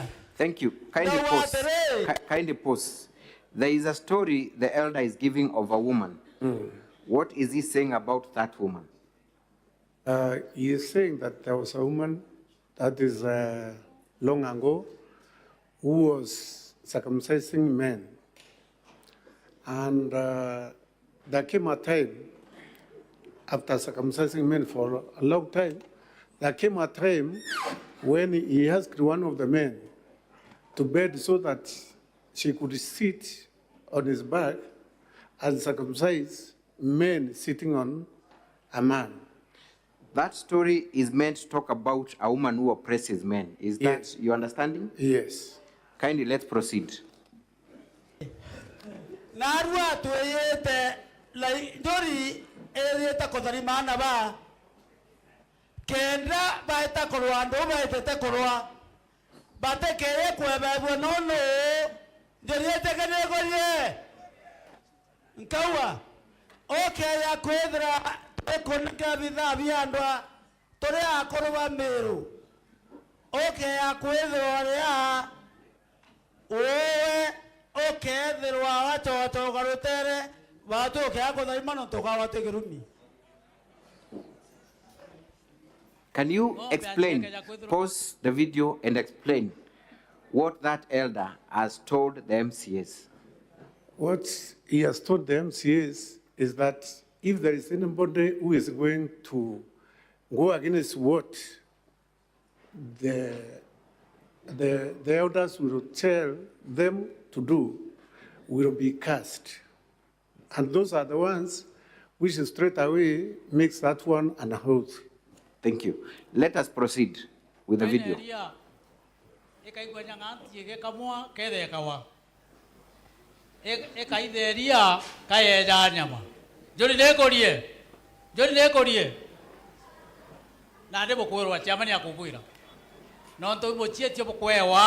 There is a specific kindly pause. He says Imochietio. What does that mean in Kimeru? It is an oath that you are taking. The Meru word for oath is what? Muchietio. Yes. Is that what he has said? Yes. Kindly let us proceed.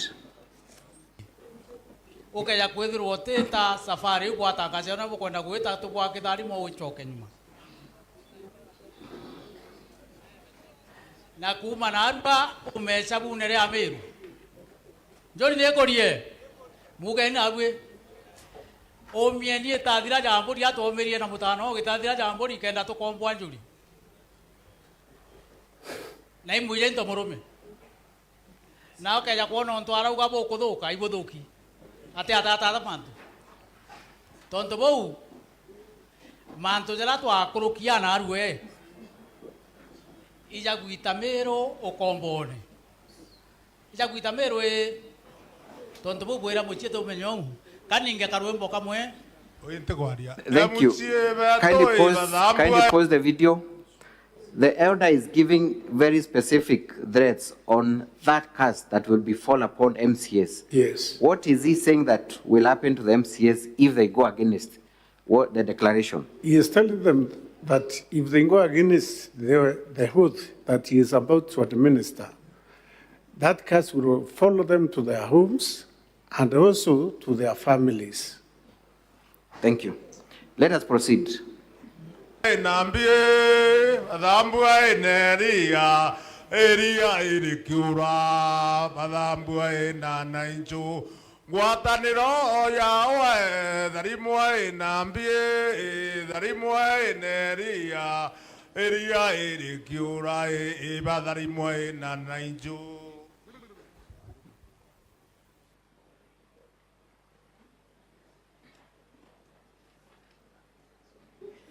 Is the elder spilling some,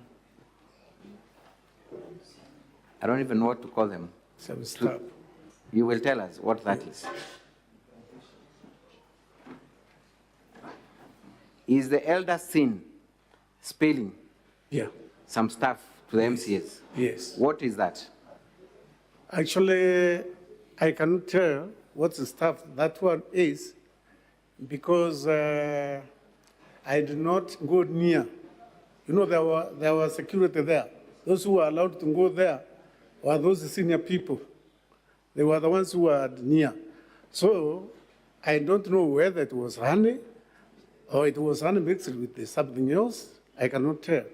What does Njorincheke use for that kind of oathing? That kind of oathing, sometimes, you see, in any oathing, Njorincheke uses blood. Uses blood because an animal has to be slaughtered so that you perform an oathing. And the special thing that we have in Meru, which is undertaken by Njorincheke, is the Kidiri oathing, where an animal is killed. And there are things that I cannot say because they are said to those people who have been initiated into Njorincheke. Thank you. Can we play video number KMV 17?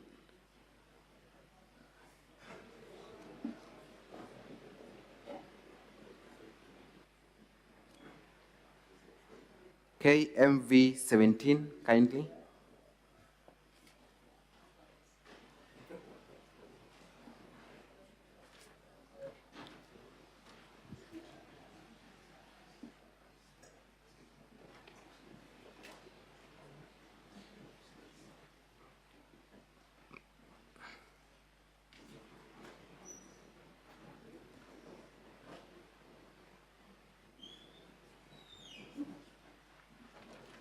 Kindly video KMV 17.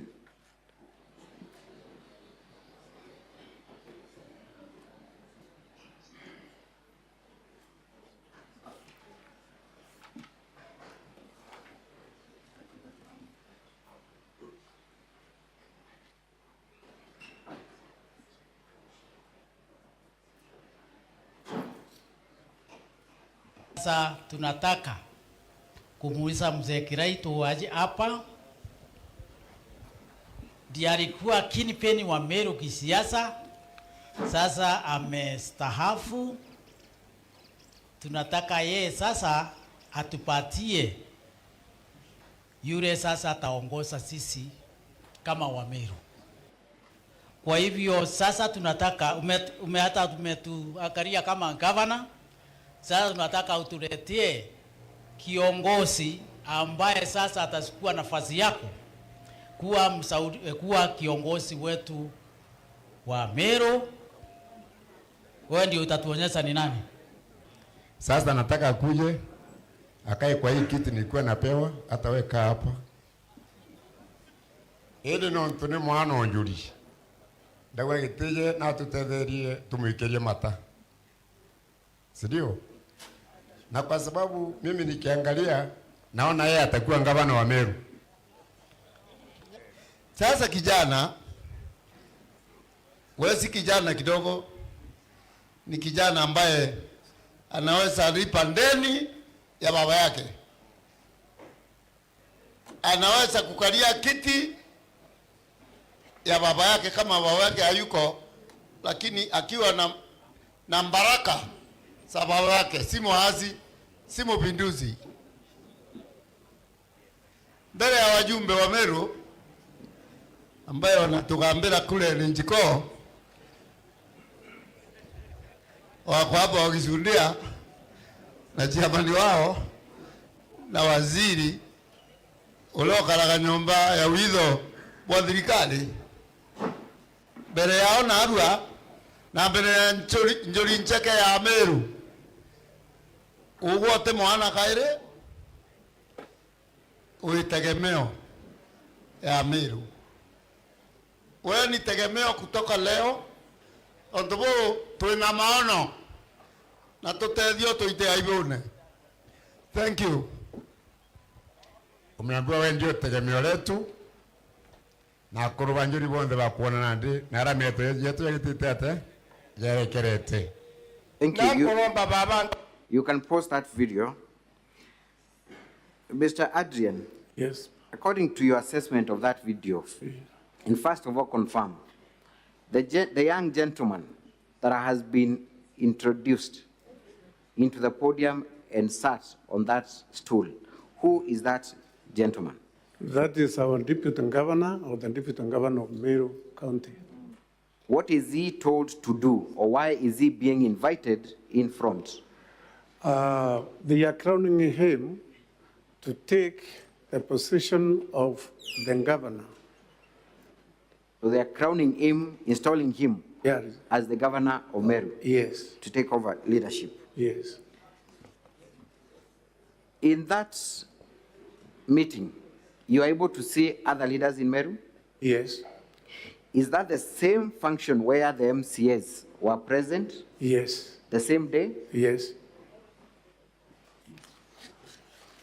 Finally, Mr. Adrian,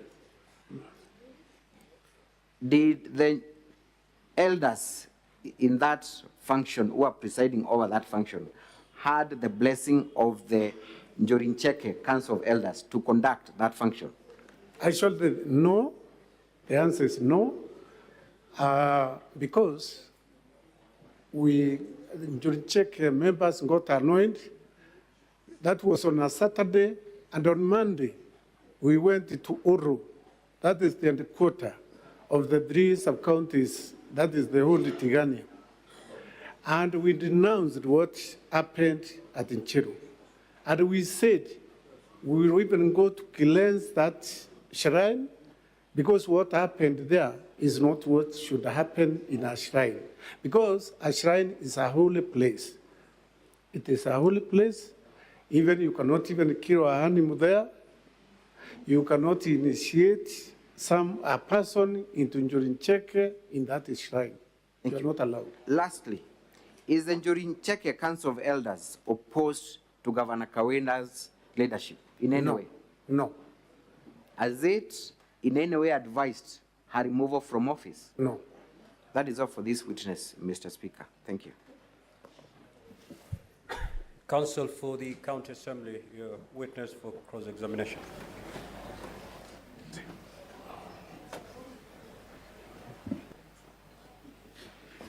Right Honorable Speaker, my name is Maranya, Counsel for the County Assembly. I will take the witness through the cross-examination.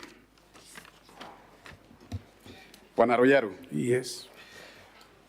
For how long have you been the chairman of, as you have said in your paragraph number 1, the chairman of the caucus of Njorincheke Council of Elders of the Meru community?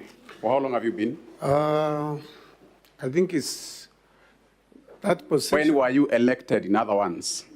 I think 2 weeks ago. Or 2 weeks ago? That is after that meeting or before the meeting?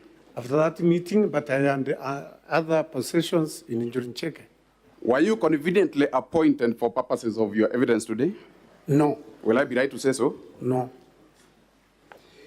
You have also said that you've been holding other positions of Njorincheke. Yes.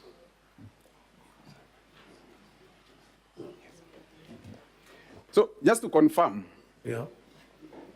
Were you elected after the impeachment motion was tabled in the County Assembly? No, because... When were you elected? When it is when the actual date? I think, yeah, it's just... You were elected after the impeachment motion was tabled in the County Assembly. I think so. I'll be mindful of time because I'm on time restriction. It's okay.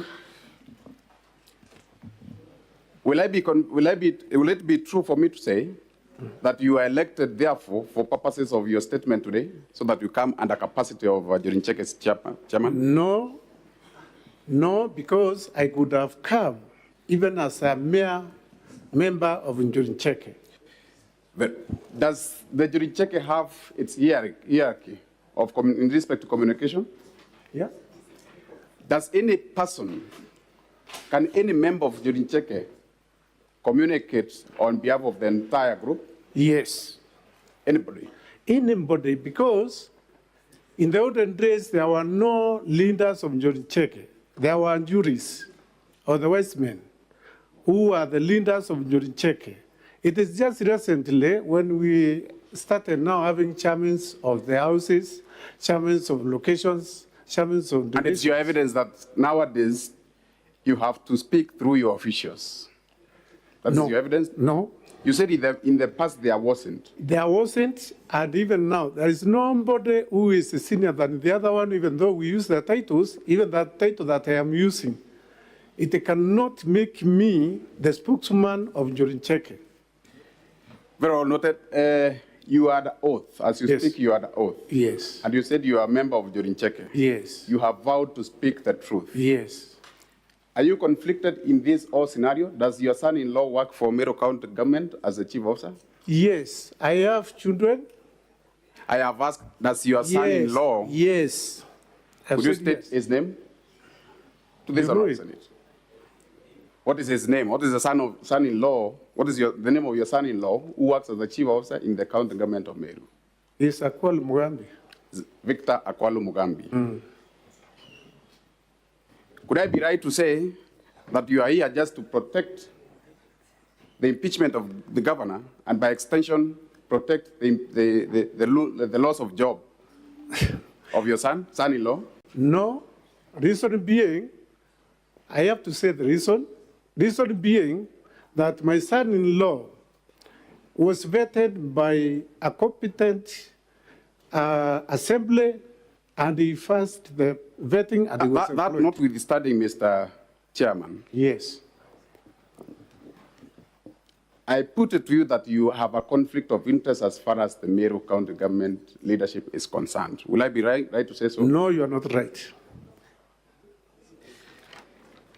You have produced a clip allegedly played at a Jorincheke forum. Was that a formal Jorincheke forum? Actually, it wasn't. I am asking, was it a formal Jorincheke forum or not? I am saying it wasn't. It wasn't. Yes. I am contented with that. I'll take that. You have said you are a veteran member of the Jorincheke. Yes. That's so? Yes. Can a Jorincheke, can an oath, as you have alleged it, be conducted in a forum other than a formal Jorincheke forum? It can.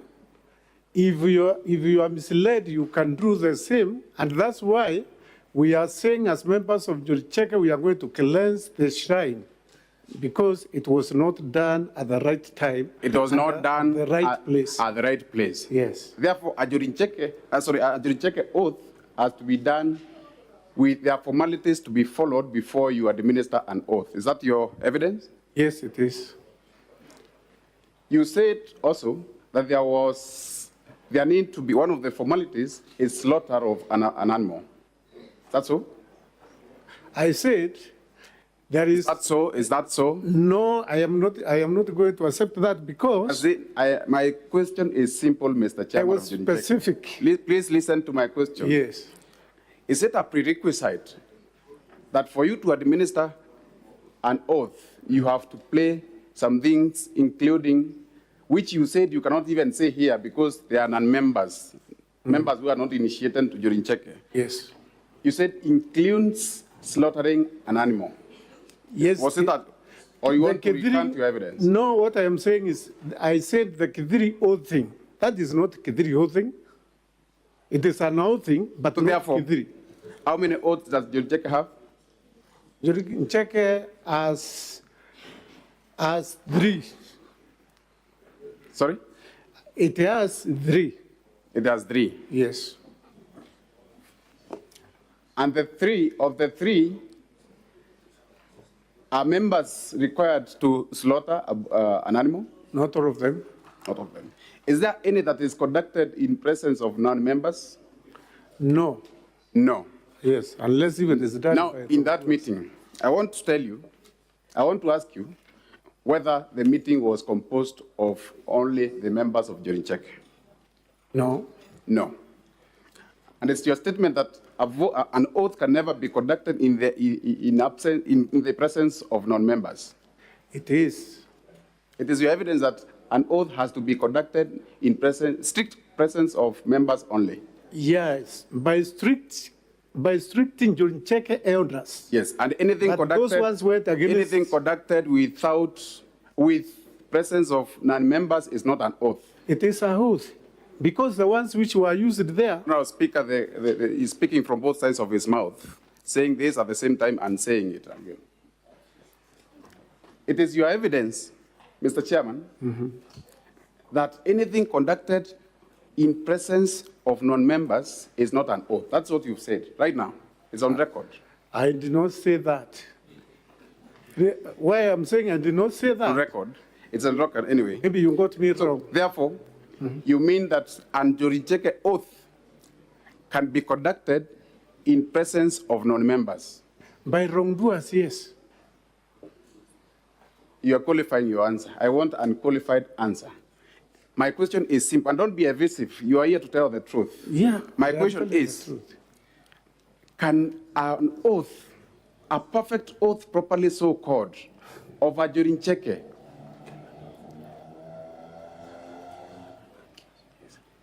can it be conducted in presence of members not initiated into the group, what I'm calling non-members? I have said no, but it happened that day. That means if it happened, the same is not an oath. It is. And the conduct of the witness need to be noted, Honorable Speaker, for avoidance of that. As a member, as a seasoned member of Jorincheke, have you participated in the conducting of oaths before? Yes. You have conducted? Yes. Can an oath be taken in the absence of an accuser and the accused? Yes, because that oath. Or in other words, does an oath involve two parties? Every oathing involves two parties. Involve two parties. Yes. Now, in that particular oath, who are the two parties involved? Would I be right to say that the two parties involved was, according to you, was the County Assembly of Meru and the County Governor of Meru? Those are the two parties involved. No, I am not saying that. I am asking you, the parties involved in all this scenario of impeachment are two. Yes. One, who does the impeachment? Confirm it's the County Assembly of Meru. Yeah, it's the County Assembly of To Meru. impeach who? Confirm it's the County Governor of Meru. Yeah, the County Governor of Meru. Was the County Governor of Meru present in that oathing ceremony? No, she was not. She was not. She was not present.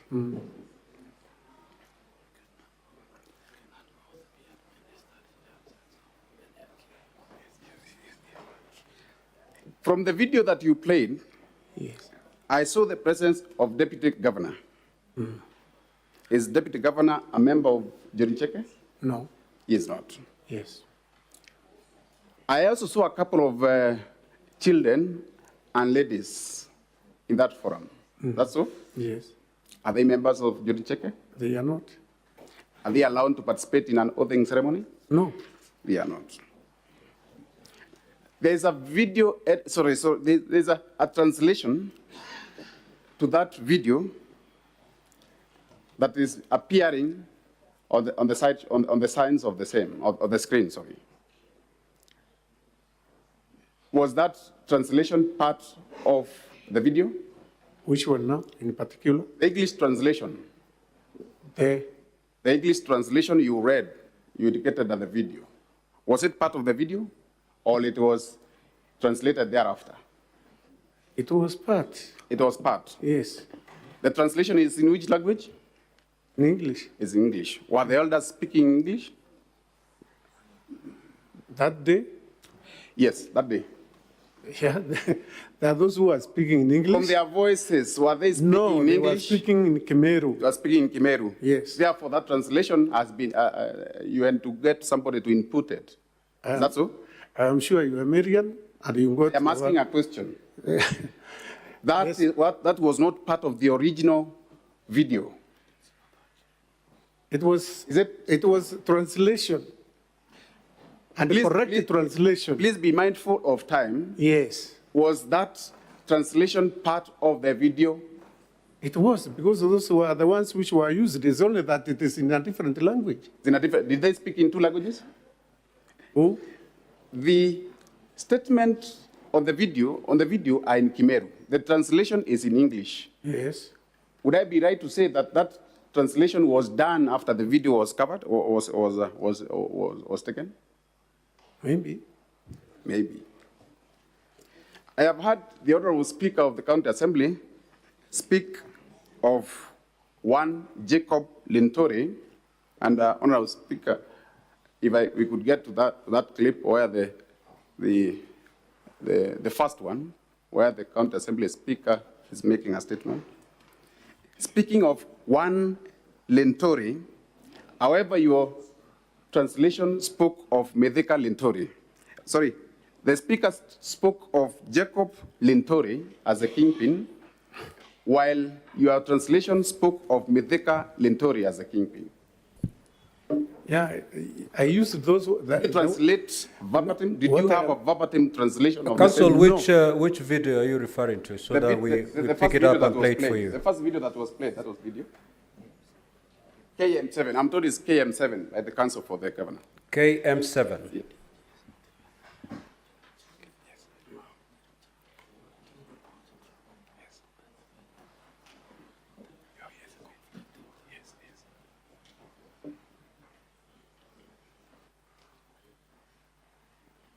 Please read the name in capital. That is, please confirm that the name you can see is Mithika Lintori. On your translation. Kuga twembunge Meru watu tukaenda sauti emwe That is na tutongere twi munene wetu witwa mithiko nturi nturi. What did he say? Ni untu. What did you can push up? Inyang'ombe iteta What did the kunyoro governor say? Sorry, what did the speaker say? That they will be led by who? By Mithika Ntuli. And what is written on the what is the name of the kingpin, the leader? Mithika Ntuli. And confirm that the same is not Mithika Ntuli. So you are telling? Confirm those are two different names. I cannot confirm because I know him. This is an interpreter who was interpreting verbatim what has been said. I cannot confirm that I know him the way I know you. Confirm that what is written there is Mithika Ntuli and not Mithika Ntuli. It is. It is. Yes. Therefore, that translation is not capturing the actual one stated by the speaker. It's different. According to you, but not according to even according to yourself. According to me, yes. Mithika Ntuli is the same as Mithika Ntuli. Translation, verbatim translation. It is not a verbatim translation of what is being stated. Is it so? Yes. Very well. You said you were not allowed anywhere close to the gathering of Jorincheke. Is that so? Not. You said you would not go there. That was your... Not in gathering, not in Jorincheke gathering. Yes. You see, there was a podium where the leaders were. Wakina Mithika Ntuli, if that's what you want to hear. Mithika Ntuli. You would not go closer to the... Despite you being the chairman or an official for quite a long time. I think, if I can be right, you saw those people under uniform. And anybody who had no uniform could not reach where they were performing what they were doing. Now, of all that conversation that we've had from the members from Honorable Kiraitu Murongi and from other members, have you had any word that you can point out to me making reference to removal of governor or impeachment of governor? Anyway, you can refer the technical persons to it, where they have mentioned removal of governor or they have mentioned impeachment of governor. They have not mentioned. They have not mentioned. I will take that. I will take that. Don't be quick to take, because I should also add what I want to You have add. answered my question, and so successfully. Now, what was the purpose of that function? The purpose? Yes. What was it meant? Actually, it was announced through the local What was the purpose of that function? Leave alone the announcement. I am coming to the point. No, mindful of time. We are here on a time constraint. Honorable witness, yes, please. Please answer the question. Sorry, Speaker. Yeah. Proceed, Counsel. Very well, Mr. Speaker. And thank you. What was the purpose of that meeting? The purpose was to plant trees. The purpose was to plant trees. Yes. And it was not a formal meeting of Jorincheke.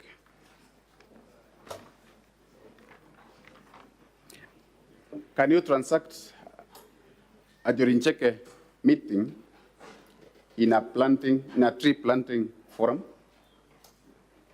It happened that day. It happened that day. Yes. But ideally, should it happen? It should not. It should happen. Yes. You said you were there briefly. How brief were you? Yeah? Maybe, I think, an hour and 1.5 hours or 2 hours. 1.5 or 2 hours. I cannot be specific. You can be specific. Yes. How long did the meeting take? It took long because... How long did it take? Very many hours, because like how many hours? They took a whole day, they took 2 days, how long did it take? That's what I want to take. It took around 7 hours. Around 7 hours. Therefore, you only attended just a third.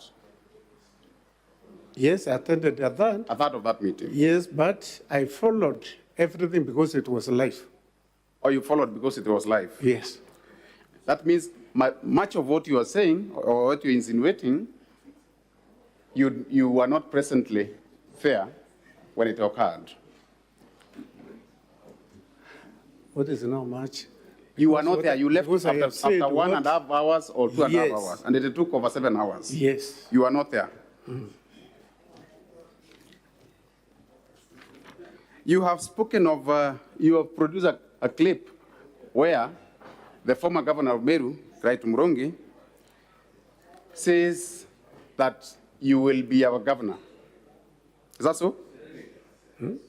You will be our, you will be our. Yeah. He actually says in Swahili, wewe ni tegemeo. When Tegemeo, we are seeing you becoming the governor of Meru. Did he say when you become the governor of Meru? Did he say whether it's now or in the future? He did not. He did not. Yeah.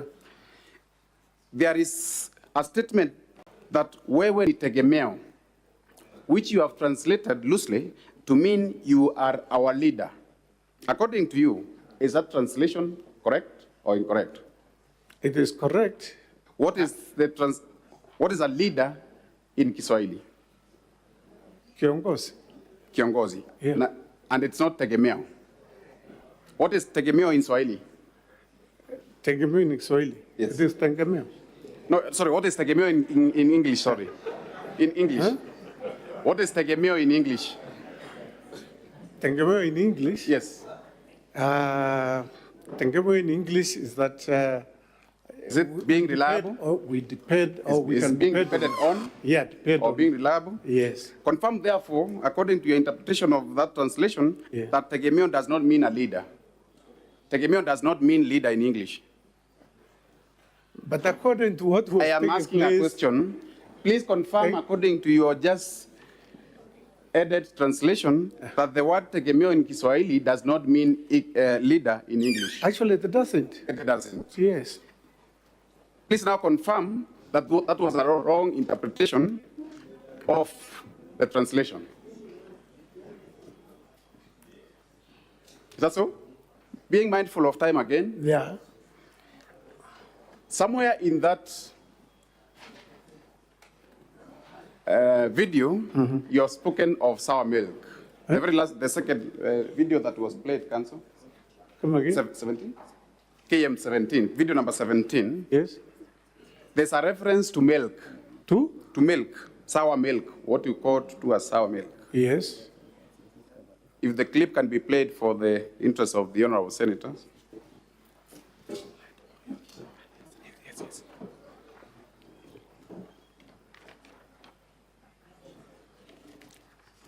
There's an interpretation. The clip, kindly, if the same can be, so that I yield some minutes to my colleague to wipe. Inyang'ombe iteta kunyoro jite nae.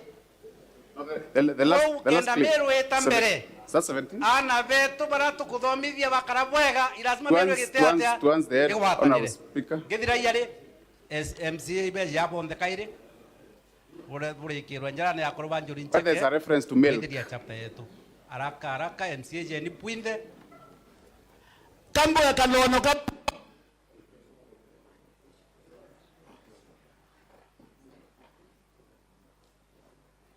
Kidogo watokea ndo mata. Brother ame. Inyeta wa na ba. Bueno. Bate keye kwa bueno no. Jeriete kene gorie. Nkawa. For avoidance of wasting. Yes. Biandwa. Tore akoroba Meru. Okay, akwedro rea. Oe. Okay, there were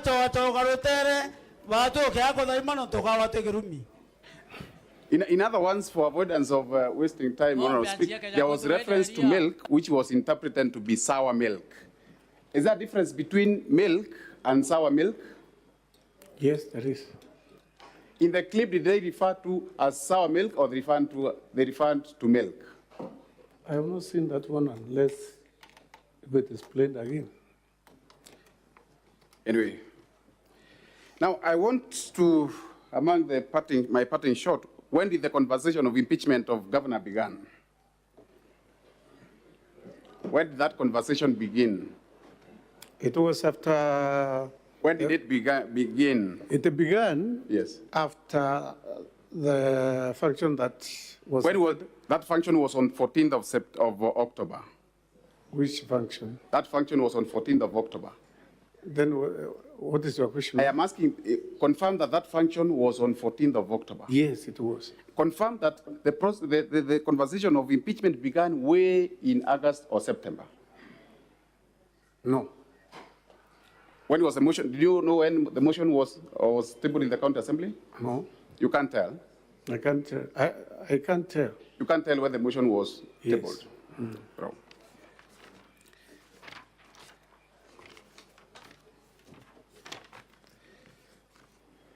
Have you read the motion itself?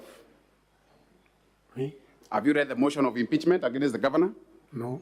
You have not read. Yeah.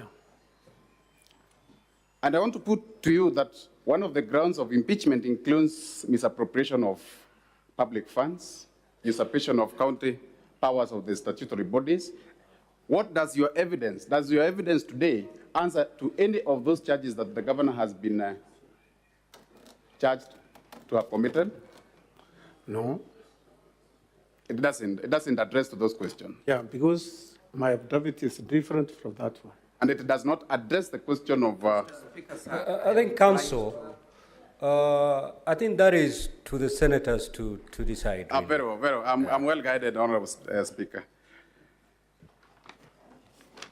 You have stated that during Cheke elders, they are responsible for shaping the leadership of Meru.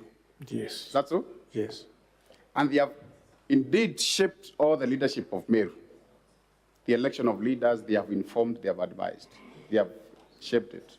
Is that so? Actually, that one has not happened to this case that we have now. Not the case. I am asking, in the past, they have shaped the leadership of Meru. Yes, but they have influenced the leadership of Meru. Not influencing. They have shaped it. Yes. Including that of the impugned governor. Including that, the leadership, the election of the governor who is being impeached. No. So, no. The reason why I'm saying no, yes, is because there's no time that, or there is no time that we have sat down as in Cheke, either to advise the governor and our deputy. Honorable Speaker, for the sake of time, I will yield a few minutes to my colleague, Mr. Morioki, to conclude. Now, Council, cross-examine on different areas. Because Yes. I noticed with the other witness, Yes, Mr. Speaker. You actually cross-examine on areas that your colleague had covered. So if an area has been covered, just don't go back there. Thank you. Thank you, Mr. Speaker. Honour Adrian. Yes. You indicated while standing there. Yes. That when an oath is administered, things are said which you cannot even speak in this Senate chamber. Is that correct? I did not say that. What I said there are things which are used which I cannot say in this chamber. Exactly. Yes. And in that video that you have seen, can you point us to any of those things in the video? Which ones? The videos that have been played. Yes. Can you point us to any of those things that you have referred to? No. Thank you. Only the ones. Thank you. Bwana Adrian, you will agree with me that the word used there, muchietio, means to swear, right? Yes. And the word, the proper Kimeru word for oath is muma, right? Kushitia and muma, they are the same. They are synonyms. When Adrian, you said... Council, you know, other than the senator from Meru, I think Mofaya, those are the only ones who understand Kimeru. If you start exchanging with the witness on Meru words, you know, you're basically leaving the Senate behind. Mr. Speaker, I'm well guided. Please. Bwana Adrian, are you a registered voter? Yes, I am. Did you vote in the last election? Yes, I voted. To the best of your knowledge, Is a governor installed by the Council of Elders, or is a governor voted in by the voters? The governor is voted in by the voters. So your testimony that the Council of Elders installed a governor is just hearsay and information that cannot be relied on. That's why I'm here to say that was wrong. Thank you. When you look at your video, that you have played, what is the title of the video that is provided by the that you have provided by your council? Does it say tree planting? Tree planting. Thank you. Where did you say that event took place? Meru. And you will agree with me that that place where the event took place is the main shrine of the Njorincheke Council of Elders. Yes, it is. It is in fact the headquarters. Yes. And you will agree with me that ordinarily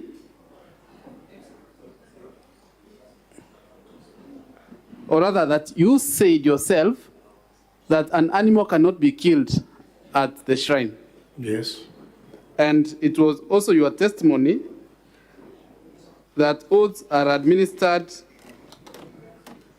when animals are killed, or animals have to be killed for an oath to be administered. I cited one oath, that is Kediri in Meru. You have testified that no elder, even the chairman, speaks on behalf of the council, right? No elder speaks on behalf of Njorincheke. That is what you said. I said, you can speak as a leader. And then I said, in those days, there were no leaders. There were juries or the wise men who were the leaders of Njorincheke. You said while standing there that even someone with a position like chairman does not speak on behalf of Njorincheke. That is what you said. I think you got me wrong. No, Council, I'm getting a bit uncomfortable. I wish you could cross-examine on areas that your colleague has not cross-examined on, because otherwise now you are basically you're starting as if your colleague hasn't done any work, because all those questions that you're asking are exactly what your colleague has asked, and answers have been provided. Thank you, Mr. Speak Speaker. on areas that have not been covered by your colleague so that we make progress. Thank you, Mr. Speaker. I'm well guided. And Mr. Speaker, I'd like to request that the first video be played so that we point out some inconsistencies between the translations and the words that are spoken.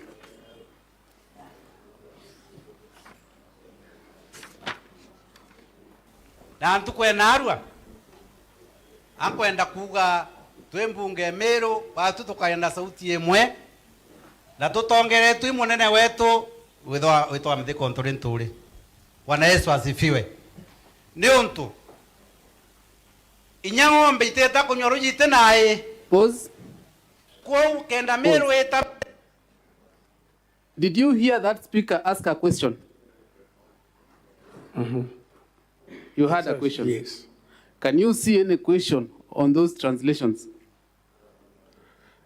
The question mark is not there, but the statement is there. Can you see any question there? That is the question I have asked. That's why I'm saying it is only the question mark which is not there, but the statement is there. The speaker speaks or talks about Meru progressing or Meru going ahead. Is that correct? Yeah, and the cows being turned to. Is that appearing anywhere on those captions? Well, you see, I think it appeared on the first one, if I'm not wrong. Can we proceed with the video, please? Kenda Meru eta mbere ana vetu bara tukuthomithia bakara bwega irazima Meru igite atia igwatanire ngithira yari MCA ibe yabo ndekaire bure kirwa njara ya korba njuri ncheke tuendelia chapter yetu haraka MCA je ni puinde pause kambo ya kalono kambo kindogo atokea anto bamata kana ya muno pause the video baba tana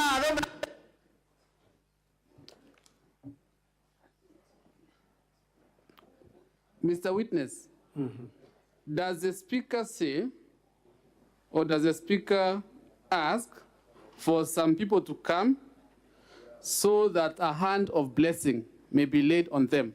Yes. Does that appear anywhere in the translations? Which one now? The one now. The translations that you have provided. That is not the translation. Thank you. That is not the translation. Thank you. I'm saying that is not the translation which you're asking. Unless if the video is replayed. Mr. Adrian Aruyaro. Yes.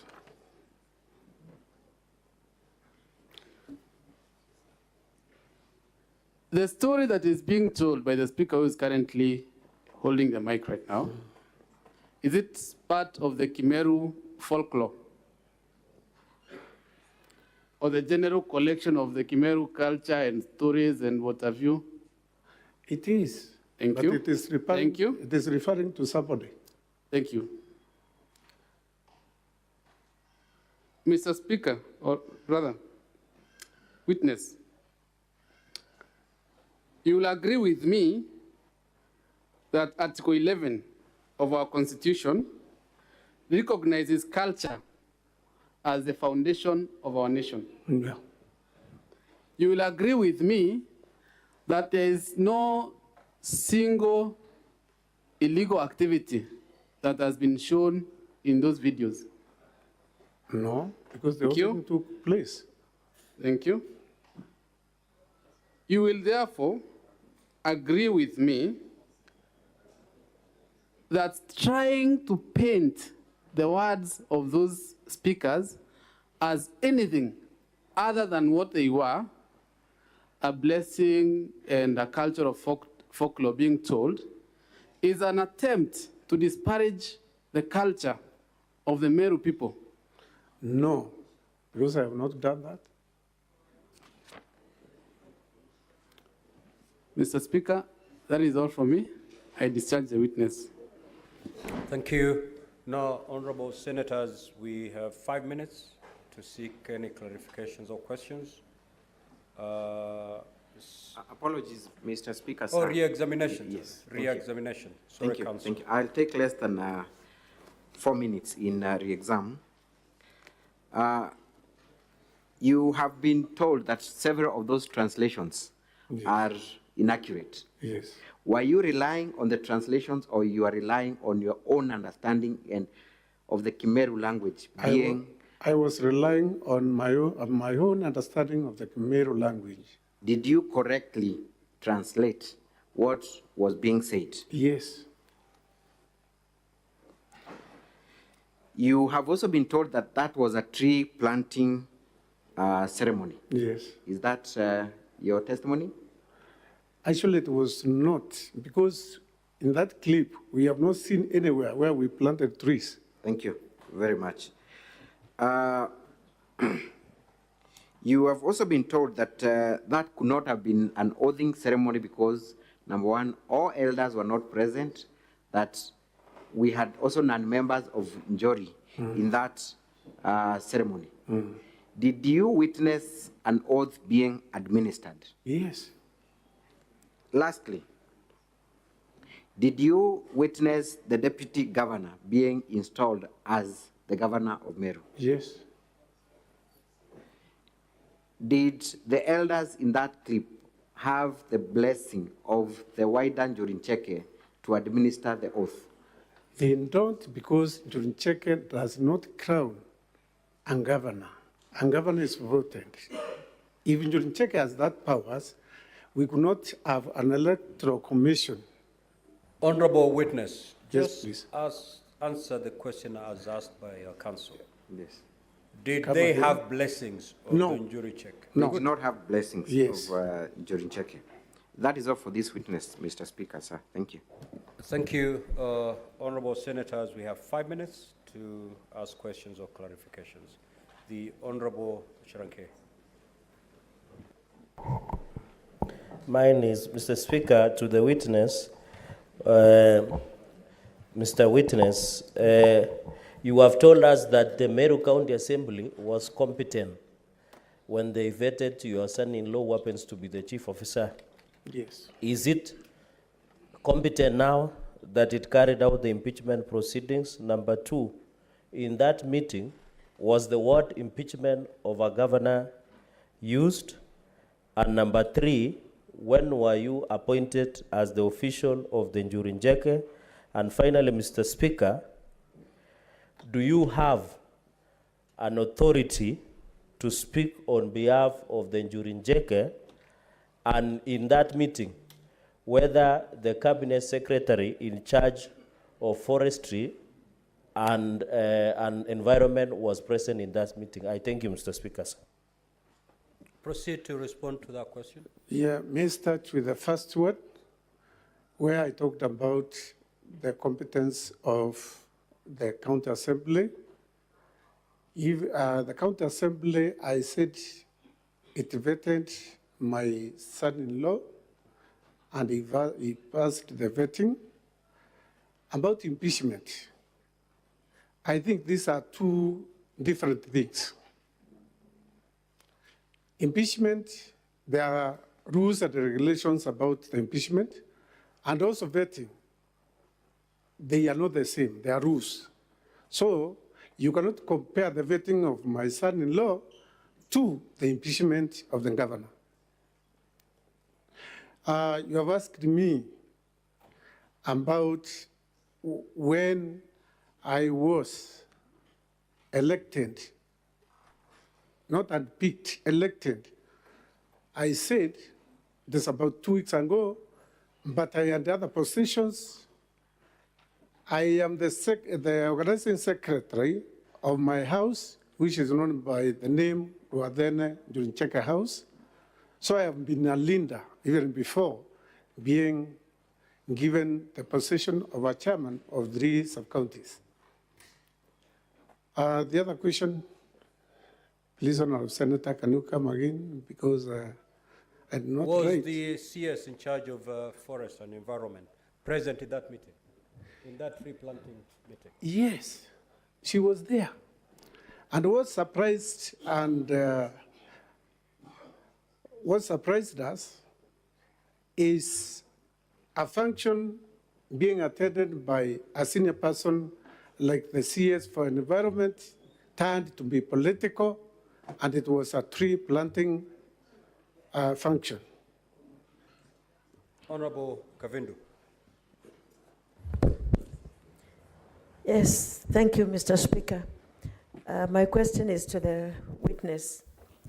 What does it exactly mean when the Njuri group sits somebody on a seat and announces him? Does that mean that they have removed the current governor of Meru and sat another governor on the seat of Meru? What does it mean, and what impact does it have? What it means, Njuri is powerful in our community, and anything that Njuri says is taken seriously. But Njuri has no mandate whatsoever to do that, even though it happened on that day. It is not the stand of Njuri. Actually, because even if you do that, you cannot remove the incubating governor from our seat. It's only that you make people think that that thing will happen.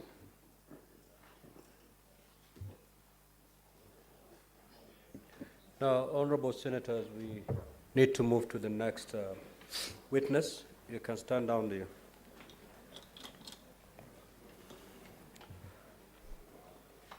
The counsel for the governor, kindly call your third witness.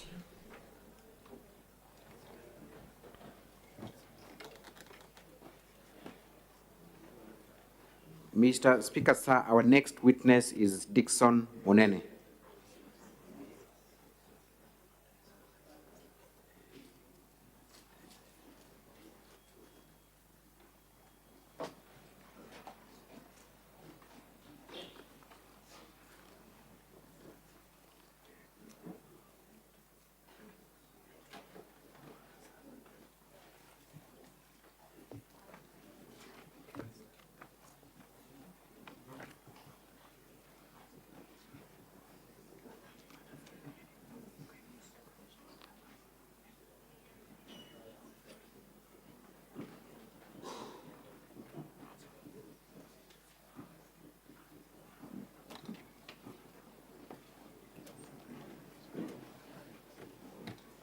The witness shall be led by Ms. Brida Kimathi. Thank you.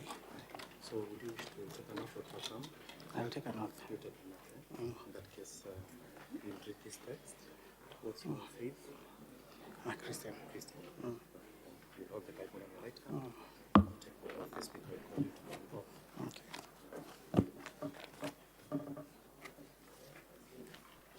Proceed to take the oath. I, Nkanata Dickson Munene, do solemnly swear that the evidence that I shall give before the Senate in respect of the matters before the Senate shall be the truth, the whole truth, and nothing but the truth. So help me God.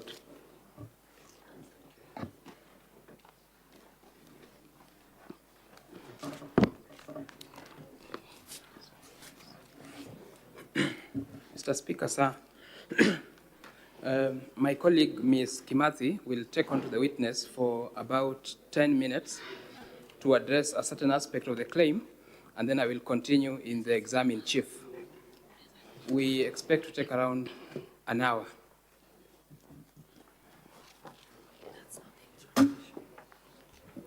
You had 4 hours. You had 4 hours. Now you've done 2. You remain with 2 hours. So if this witness takes 2, the other witness will take the other hour. Thank you, Mr. Speaker, sir. For record purpose, my name is Brida Kimathi. Mr. Nkanata, kindly introduce yourself. Okay, my name is Dickson Munene Nkanata. I'm the CCM Legal Affairs, Public Service Management and Administration at the County Government of Meru. Do you confirm that you swore an affidavit in support of the response to the governor? Yes, I confirm. And is this the affidavit on page 46 of the response of the governor? Yes, it is. Do you confirm that the signature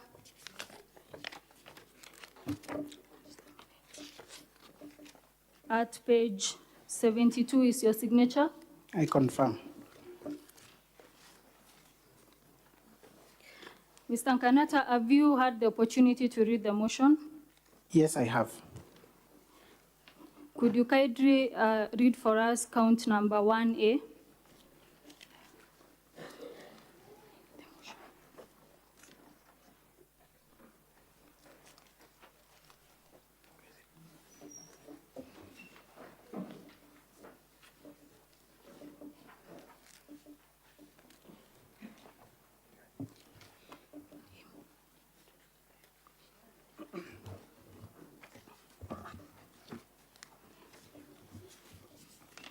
Count number 1, claim A. Okay, the count number 1 is misappropriation and misuse of county resources. Under that, the governor, it's alleged that the governor has grossly violated those provisions of the law by, in the following way: A, the embezzlement of county funds through the governor's sisters, in brackets, Rose Kinya Gwantai and Miriam Gwantai, brother, in bracket, Kenneth Gwantai Murangiri, brother-in-law, in bracket, Nefat Kinywa, and the nephew to the governor's husband, Edwin Mutuma Murangiri, all of whom are from now on collectively referred to as the governor's relatives. It was claimed yesterday that 78 million shillings have been, or rather has been misappropriated by the named people in that claim. Is that true? That was the allegation, but that is not true. It was also alleged that it was claimed that this 78 million has been met by an account of 2 million shillings. Is that true? Again, that was the allegation, but the position is that the charge and the particulars of this charge, this count, was directed towards particular individuals. That is Rose Kinya Gwantai, Miriam Gwantai, Kenneth Gwantai Murangiri, Nefat Kenywa, and Edwin Mutuma Murangiri. And in the process, we sought to get information on as it appears in the record of the IFMIS for these particular individuals, the payments that were made that would have been attributed to these particular individuals. Is this the claim? Is the claim that you're referring to based on the IFMIS that they have presented? Yes, it is based on the IFMIS record that appears on page 17 to 29 of their documents. Is there any allegation that has been made for failure to account for the 78 million that was alluded to yesterday? There is no such an allegation in this particular count. There is no actually an allegation of the amount that the governor is saying to have failed to account. In your understanding, Mr. Kanata, the payment that you've just explained, that I alluded to in the IFMIS extract, are these payments made subject to a specific budget or budgeted allocation? Yes, the payments were made pursuant to the budget of County Government of Meru, budget of 2022-2023, and the vote end of the Office of the Governor. And what is the nature of that budget item? It's basically a recurrent expenditure. The Office of the Governor does not have a budget for development. It is recurrent expenditure. And you confirm that there is no allegation against the governor for failure to account for this amount? There is no such an allegation. Now, an issue was raised around the entries in the said IFMIS extract supplied by the County Assembly. And the issue raised described prepayments. Is there any complaint in the motion that you read about the prepayments? There is no such a complaint on prepayment in the motion. And in any event, what do you understand generally on the term prepayment as presented in the IFMIS extract? Well, my understanding on the term prepayment as used is that these were funds or money that was paid before a certain activity would happen. For instance, you're supposed to travel, you get paid in arrangement to that travel. There's supposed to be an event that's supposed to be organized. There is payment in preparation of that event. Those are prepayments. And what happens to this prepayment after they've been paid? Is it like, is there an accountability for the same? They are supposed to be accounted by the person to whom the money is being deposited in the account.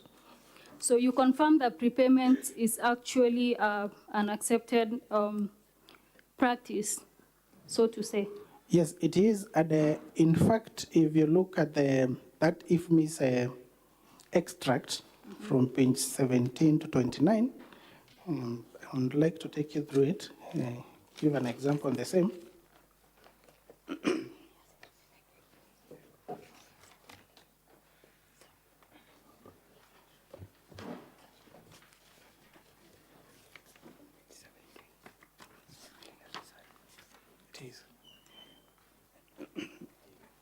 some of the prepayments that appears in the first, on page 17, you realize that there are a number of entries of 1st July 2022. Mr. Speaker, sir, that is page 17 of the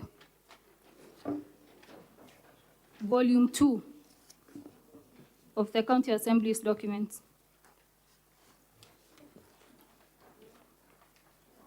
Proceed.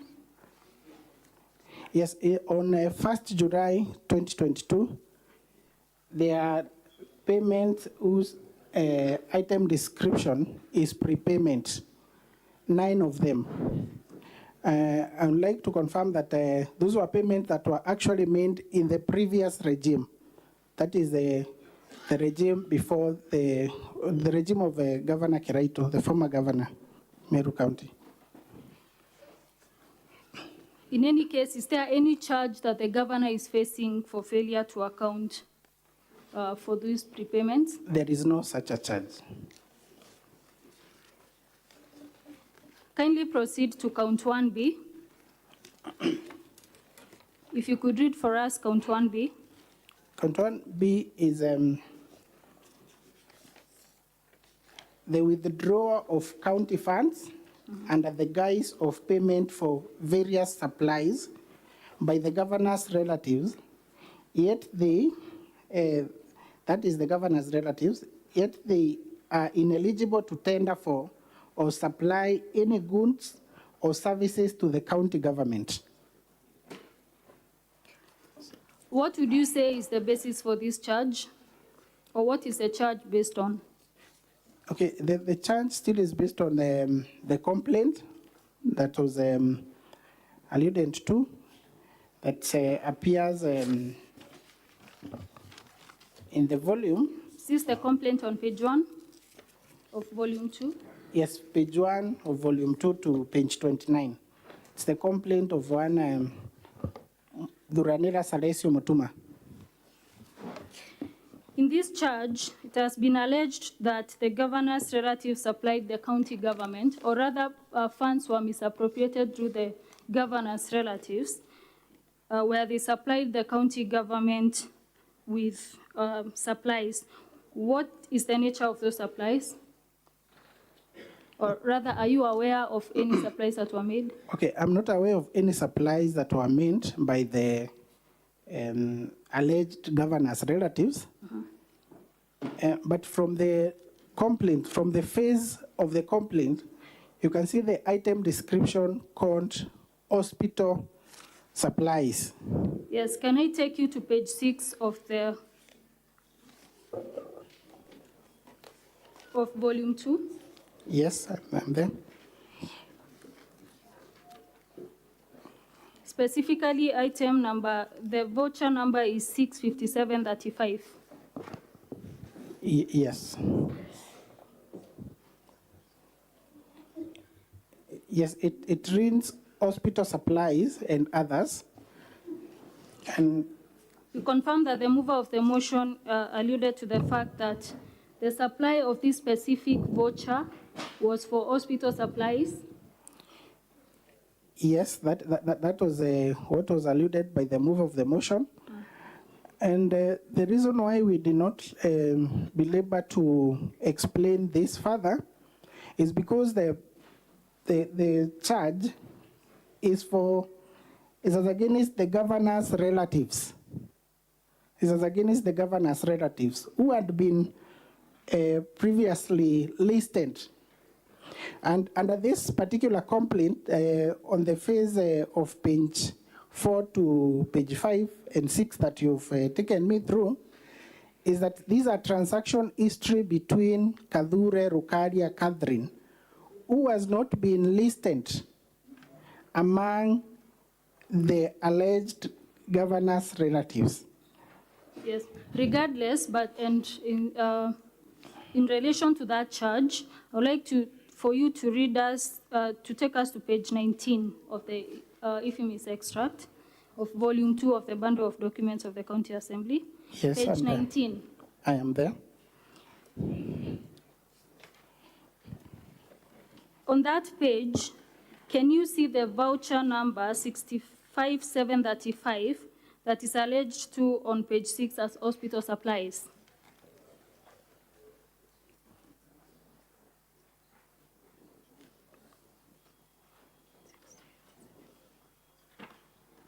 Yes, I can see it.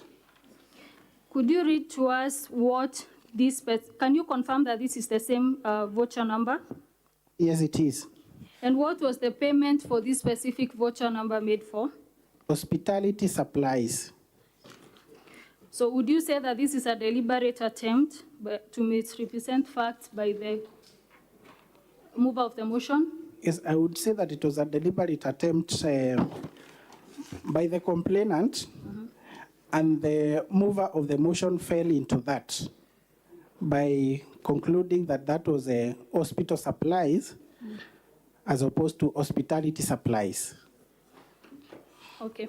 So let us go back to the IFMIS report that is from page 17 to 29 of volume 2. Yes. Was this report formally requested for and supplied? No, the same was not, it wasn't, to my best of my knowledge, it wasn't. Is the report presented before this House certified? It is not certified. Well enough. It's been alleged that some vouchers lack 1 or 2 signatures. I refer you to the vouchers that we produced on pages 19 to 342 of our exhibit, index of exhibits. It's here.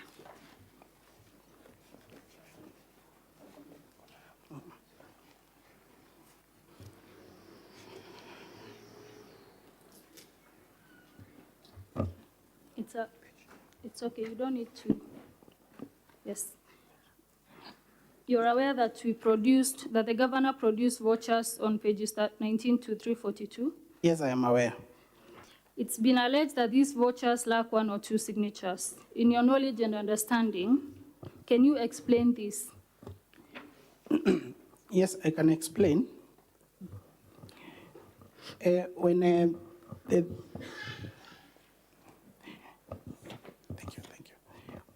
When we were required to respond to this motion, we were given 3 days to respond to the same.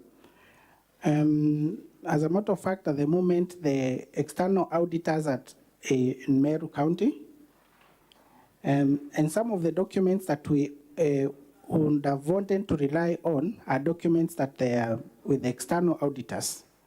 So what we did, we got copies of documents. We got copies of documents from the Chief of Staff. And it appears that some of these copies of the documents that the Chief of Staff made, they are not copies that were made as a final, for instance, a final voucher that has been signed at the time of making the payment. These are copies of the vouchers that have been signed and forwarded. Thereafter, they have been forwarded to the Department of Finance so that they can effect payment. So you will find that in some of the copies of the vouchers that we have attached, the Director of Accounts is indicated as to have not signed. Because this is a copy that was made from the copies that were with the Chief of Staff. So are you confirming that the original copies are with the external auditors? Yes, the original copies are with the external auditors, and if we had been given more time to get them, or final copies rather. The final copies, which are the original copies, they are with the external auditors, and I'm sure that all of them have been signed.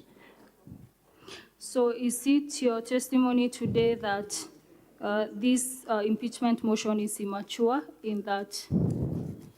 Yes, it was, in my opinion, it was premature because we should have waited for, if at all, they wanted to insist on bringing a charge as against misappropriation and misuse of county resources, then it would have worked well or better for them to have a report of the external auditor who is carrying out their audit at the moment. And That is even further emphasized by a letter from the CEC Finance, which letter appears in their bundle of documents on page 30, I believe, page 30 of their bundle of documents. That is volume 2.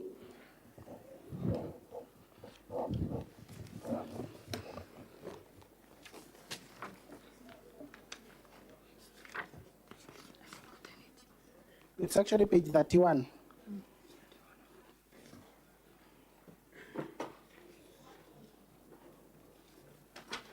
Where it gives an explanation that the Public Finance Management Act under Section 164 makes provision for the county treasury of the county government to prepare and submit to the Auditor General the annual finance statements in respect of county government in formats to be prescribed by the Accounting Standards Board. She further indicates the document that usually accompany this as the statement would include the services for which the appropriated money was spent, the amount actually spent on each service, the status of each vote compared with the appropriation for the vote, a statement explaining any variations between the actual expenditure and the sums voted, and any other information specified by the county treasury. So this is information that would have, all this would have helped to explain those entries in the IFMIS. And if at all there is any issue, it would have been flagged. Thank you. Now, from your understanding then, is there any impeachable offense on these two on the account of the governor? I don't see any impeachable offense in my opinion. Thank you, Mr. Kanata. Mr. Speaker, sir, I yield the witness to Mr. Kubasu.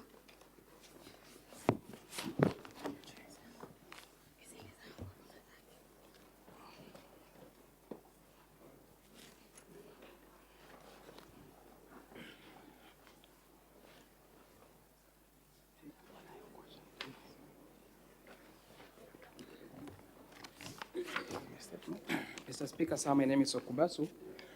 I'll take on to the witness for the remainder of the questions. And I want to start by a claim that was made about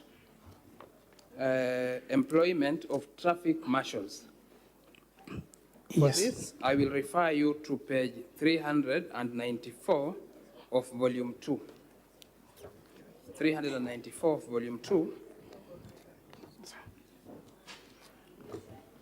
And I want to ask you a question for this House, which is it true that the governor established and recruited traffic marshals? It is not true. What is your response? My response is this. The governor flagged a pilot test for traffic marshals. And this is an explanation that is gotten from page 394 of the letter of the county secretary to the county public service board, where the county secretary indicates that the town, that is Meru town, has been overwhelmed with traffic jams, making its special services such as ambulance and fire